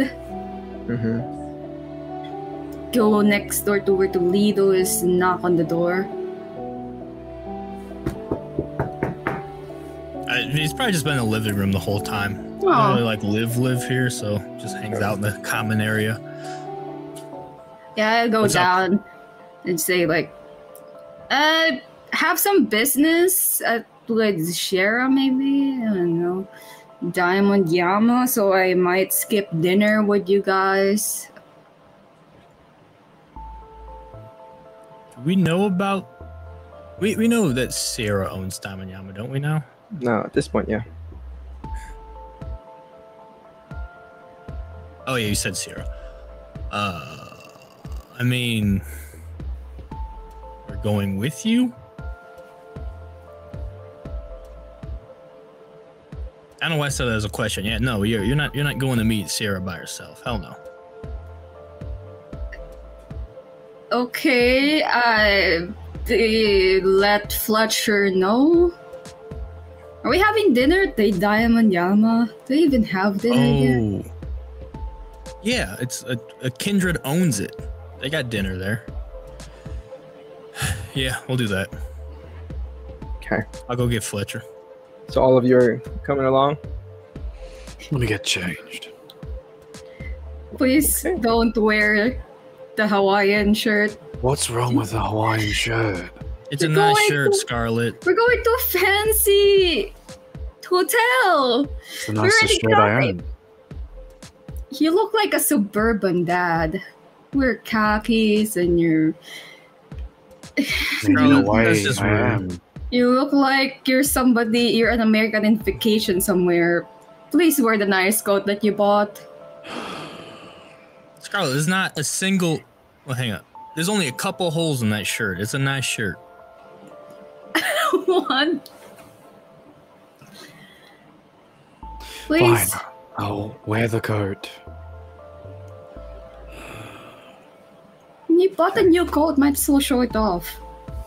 All right, let's one step at a time. All right, I'm getting used to wearing something not a shirt. Let's just. It feels all kinds of wrong. Okay. You guys make your way down to try and go to the Diamond Yama. Okay. As you guys make your way to the lobby area, because the parking lot's outside, you would see a limousine pulled up in front of your downtown haven. Black limousine. As you guys exit from the building itself, from the glass doors, the door opens, or a person opens the door for you, for the limousine. Oh, hell yeah. I'm gonna run towards it.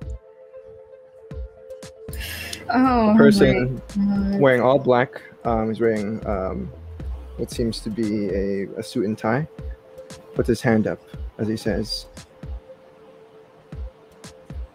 "Were you invited? Yes. We are here to pick up a young lady." I'm here. She's a minor, and she ain't going anywhere without a chaperone, you freak. I stepped forward and like shut up Toledo, like, I'm here, they're my guards. You got a problem with that? He just shrugs. He's just holding the door open. He's not saying anything. Let's go. Smart move. Okay. Within the limousine, there are refreshments available. Human refreshments, not blood. There's a bottle of champagne, some glasses here and there. But the door is shut, and the driver, I guess the person that opened the door for you gets in the passenger seat. There's, of course, like a black shade that covers, separates you from the side and the front. It doesn't matter. But anyways, you guys eventually take off to the direction of the Diamond Yama. A shame there's no jacuzzi. I was just thinking that. I've seen those in movies. I don't know if they're real or not. There are. In the limousine. They are. Shit. This champagne looks expensive as hell. I'm gonna crack this open. You can't even get drunk from it. Don't ever tell me what I can and can't do. Don't blame me if you're puking blood all over the place later. Cheers and start drinking some champagne.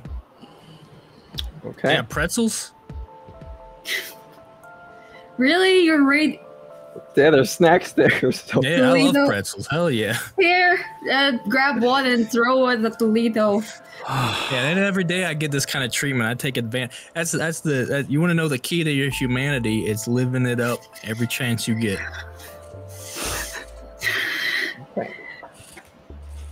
You guys make your way to the Diamond Yama in this very, very expensive ride. It's only a few blocks. Well, not a few blocks away, but it's in the downtown district as well. So you guys make your way there. Eventually pull up to the very front of the Diamond Yama. And it's almost like you guys are royalty as you are welcomed by what seems to be a navy blue royal carpet.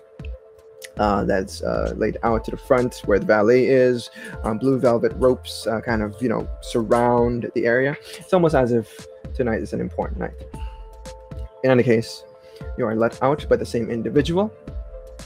You guys walk through the blue carpet and into the interior of the Diamond Yama itself. I don't think any of you have been here before. Don't we have free stays here now? Yeah, you have free stay. Oh yeah. So Okay, we're probably So you've Toledo. It's only been 2 every weeks. other week. It's only been 2 or 3 weeks since. Well, then he's been there 2 or 3 times. Okay. In any case, Fletcher, I need you to make a wits and awareness. Actually, Fletcher and Toledo make a wits and awareness roll as you walk into Diamond Yama.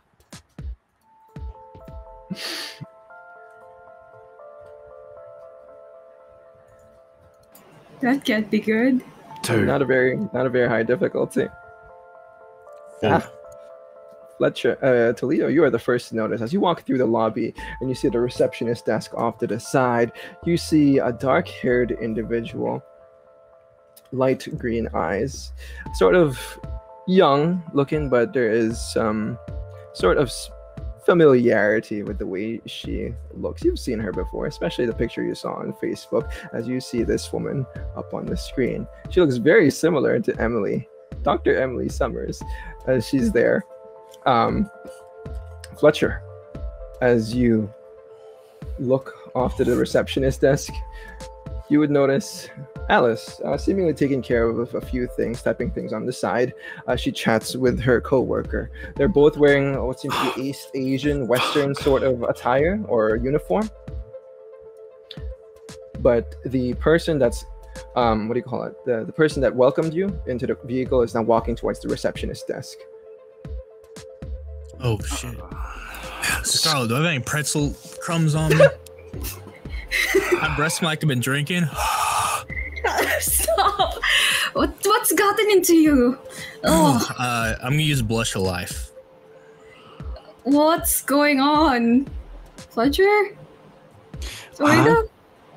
Nothing. Why It's you just hiding? weird. I'm Where do gonna you point look- over where they are, because you've seen. Wait, I've you seen said the Emily. doctor's here too, I've seen or the just doctor. Emily? The doctor's Uh-huh. there too. If you point that direction, Yeah, Scarlett, yeah.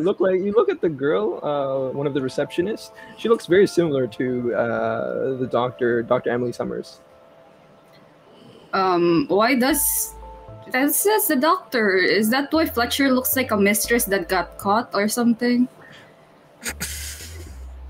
I just don't like being in civilized places. It's a gangrel thing. The individual kind of exchanges words with one of the receptionists, but eventually he gestures for you, Scarlett, to come over. I'm gonna come over. Okay. The receptionist is also dark-haired. You see the one that looks like Emily off to the side, taking care of a few paperworks here and there, typing a few things on her computer. But the one that welcomes you, the woman says, "Welcome to the Diamond Yama. I believe somebody's expecting you upstairs. Please." She slides over a black key card in your direction. She says, "Enjoy your stay." Take the key card, go towards the doctor because I recognize her. Yeah, I would. As soon as I see her, I would. I'm not hiding. I would approach her immediately. I'm not letting either of these two get close to her. Are you gonna grab Toledo?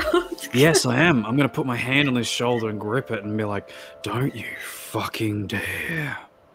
What? It's weird. If they see us, we pretend like we don't know them. They don't see us at all. Lady and Yeah, they gents, do. there's Hey, you see us, don't you? Time. I believe you have an appointment set up upstairs for you all. Please don't be late. I just turned to Toledo and waved the card, point towards Yeah, I'm the just gonna- elevator. Gesture at him, grabbing onto me.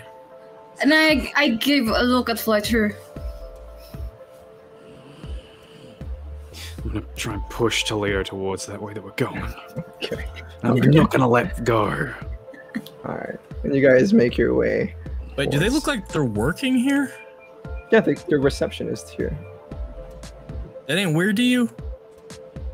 That woman has a medical degree. In What's a going small on? clinic. We're gonna talk later. Just Okay, keep it doesn't going. matter. You know how hard med school is? Don't you dare talk about the size of her clinic. She does work for the Probably student loans or something. Toledo. You ain't getting talk about her that way. That's a line out. We're talking about lines. Oh, There's a line you're for you. sweet on her. Is that Toledo. I'm not sweet on her. I respect good. All right, let's go. Toledo. I All had right, I'm going. Jesus Christ. just go into the elevator. After the scuffle, you guys get into the elevator where the gentleman leads you, and he presses one of the penthouse suite buttons as the elevator is. Oh, go ahead. What? That's not Emily.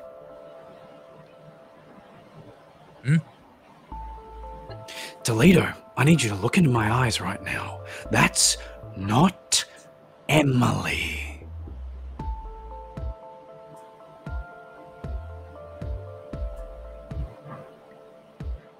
This ain't some Ventru Toreador illusion thing?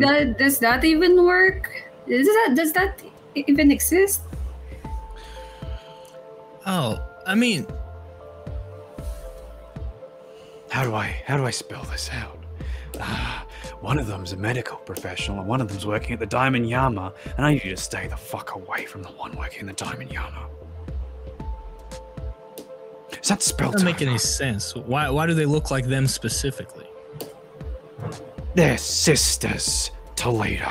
Oh, yes. Toledo, he's warning you away from the other lady, I guess, because I think he's the sweet lady that he's sweet on, like just like how you're sweet on Emily, I guess. Is that what I'm hearing here, or is this a trick? There's a lot of words coming out of your mouth. I can only hear a few of them. Right, are you saying that's them, but someone messed with their heads, or are you saying that's all an illusion? Toledo. I'm confused. It is not Emily. Her name is Alice.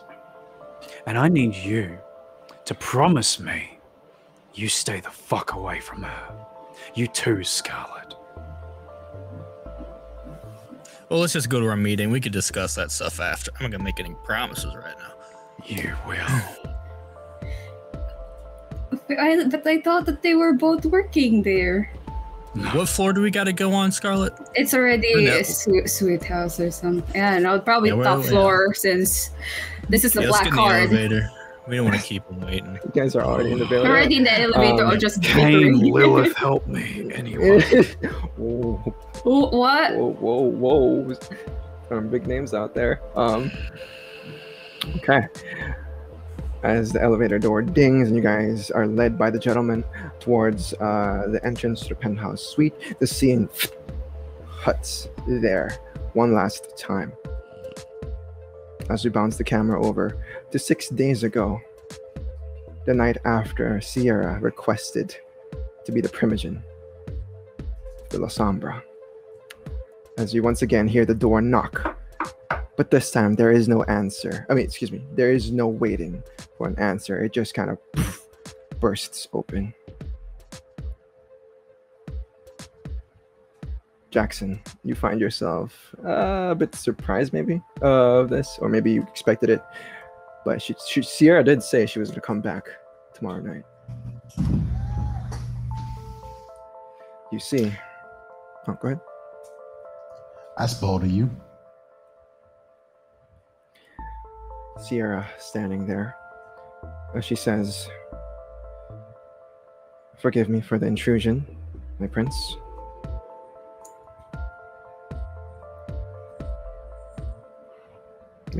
What do you want?"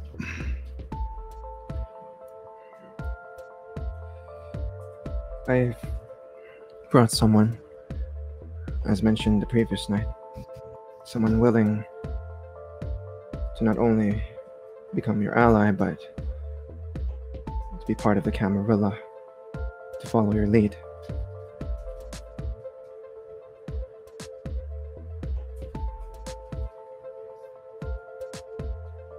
You're here already. Sierra stands off to the side as a large wooden box is seen from the silhouette from our perspective. The light kind of cascades down upon from the outside of the room into Jackson's office. But as this silhouetted individual walks in, I'm going to save her description for later. But she walks in with a willy-nilly attitude, kind of wild, as she carries the box and plops it right on your table. You know how much this costs? You need to be careful with things. Don't worry, we got you covered. My, you are just as handsome as they described.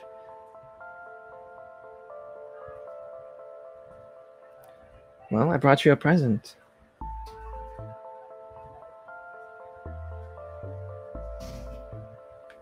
Open it.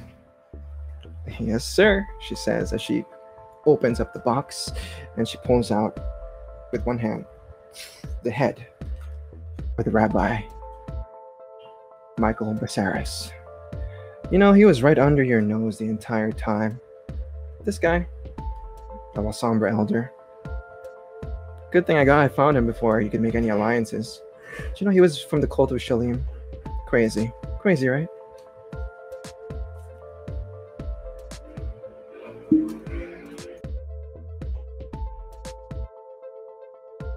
Look over Sierra.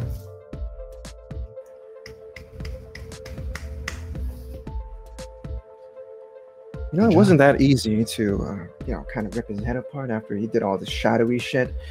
But still, I got my own tactics. Who is your protege here? She smiles as the camera cuts. As Scarlett, Toledo, and Fletcher are led into a particular VIP penthouse suite. As you guys walk in, I imagine Scarlett's leading the way. The gentleman kind of holds his hand up for Toledo and Fletcher to let the lady in first, but then he lets you in. Scarlett, as you walk in, you can see you've been into a Diamond Yama suite before, but this is also just as extravagant. There are beautiful furnishings here and there, black couches. There is a window mirror kind of overlooking the city of Chicago itself, but right dead center in the lounging area. For us, the audience, we see a silhouette of a woman, tall in her own regard, long black hair, wearing a leather jacket. As she spins on her heels, we see for the first time her beautiful face, her piercing blue eyes, the blue stripe on her hair off to the side. We see this individual up on the screen. Hold on, just one second.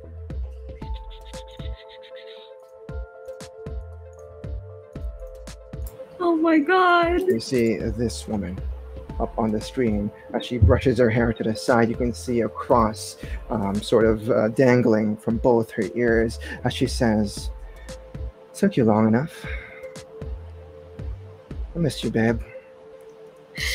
And she looks into your eyes, Scarlett, and the camera zooms in, and we end the scene there.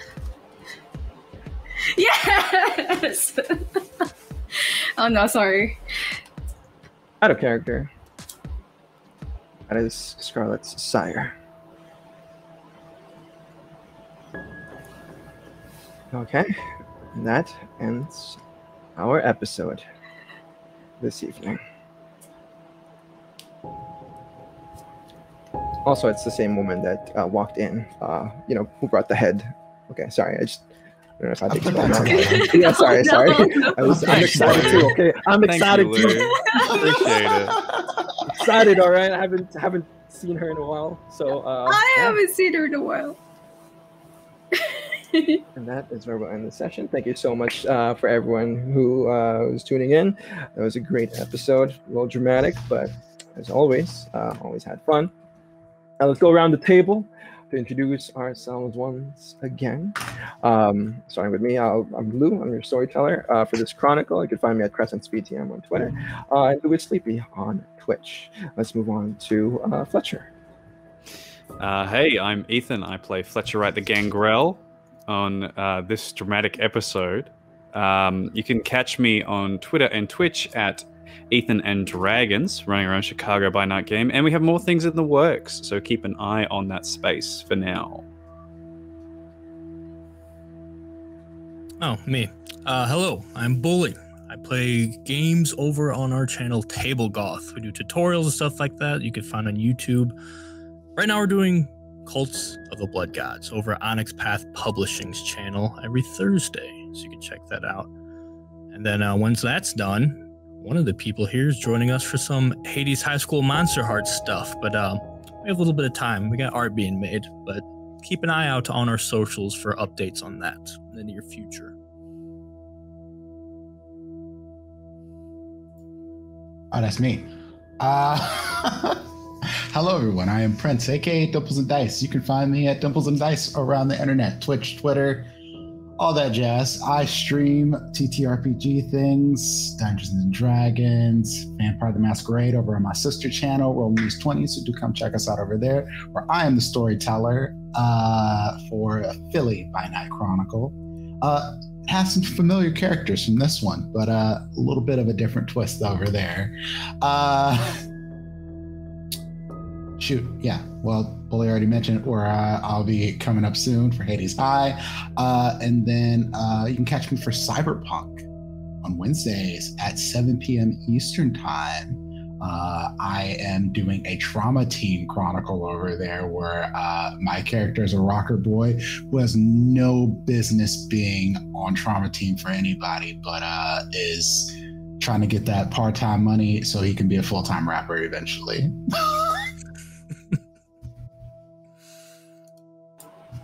And I am Rena playing Scarlett Leah, and I'm super excited for her. You can catch me, again, you're at my channel. Why am I asking? You can catch me on Twitter if you want some updates, though. I am rehauling my stream schedule since I'll be streaming way, way, way early my time. So people in North America will probably catch me in a decent time rather than waking up really early just to catch me. That's it. Check me out over at Gehenna Gaming, Monster Hearts. I'm playing as Ivy, the neighbor, and at the moment she just Katniss Everdeened herself into a skirmish, which I'm pretty 100% sure she's going to die among the monsters they're fighting against demons. But yeah, it's a mess. I hope you guys join me. It's 7:30 p.m. EST. Other stuff, I will announce it on my Twitter. I am planning on a Ravenloft campaign, Curse of Strahd, and stuff like that with Dungeons and Dragons. I'm just waiting for the book so I can actually finish up the maps and stuff and NPCs. But yeah, come check me out.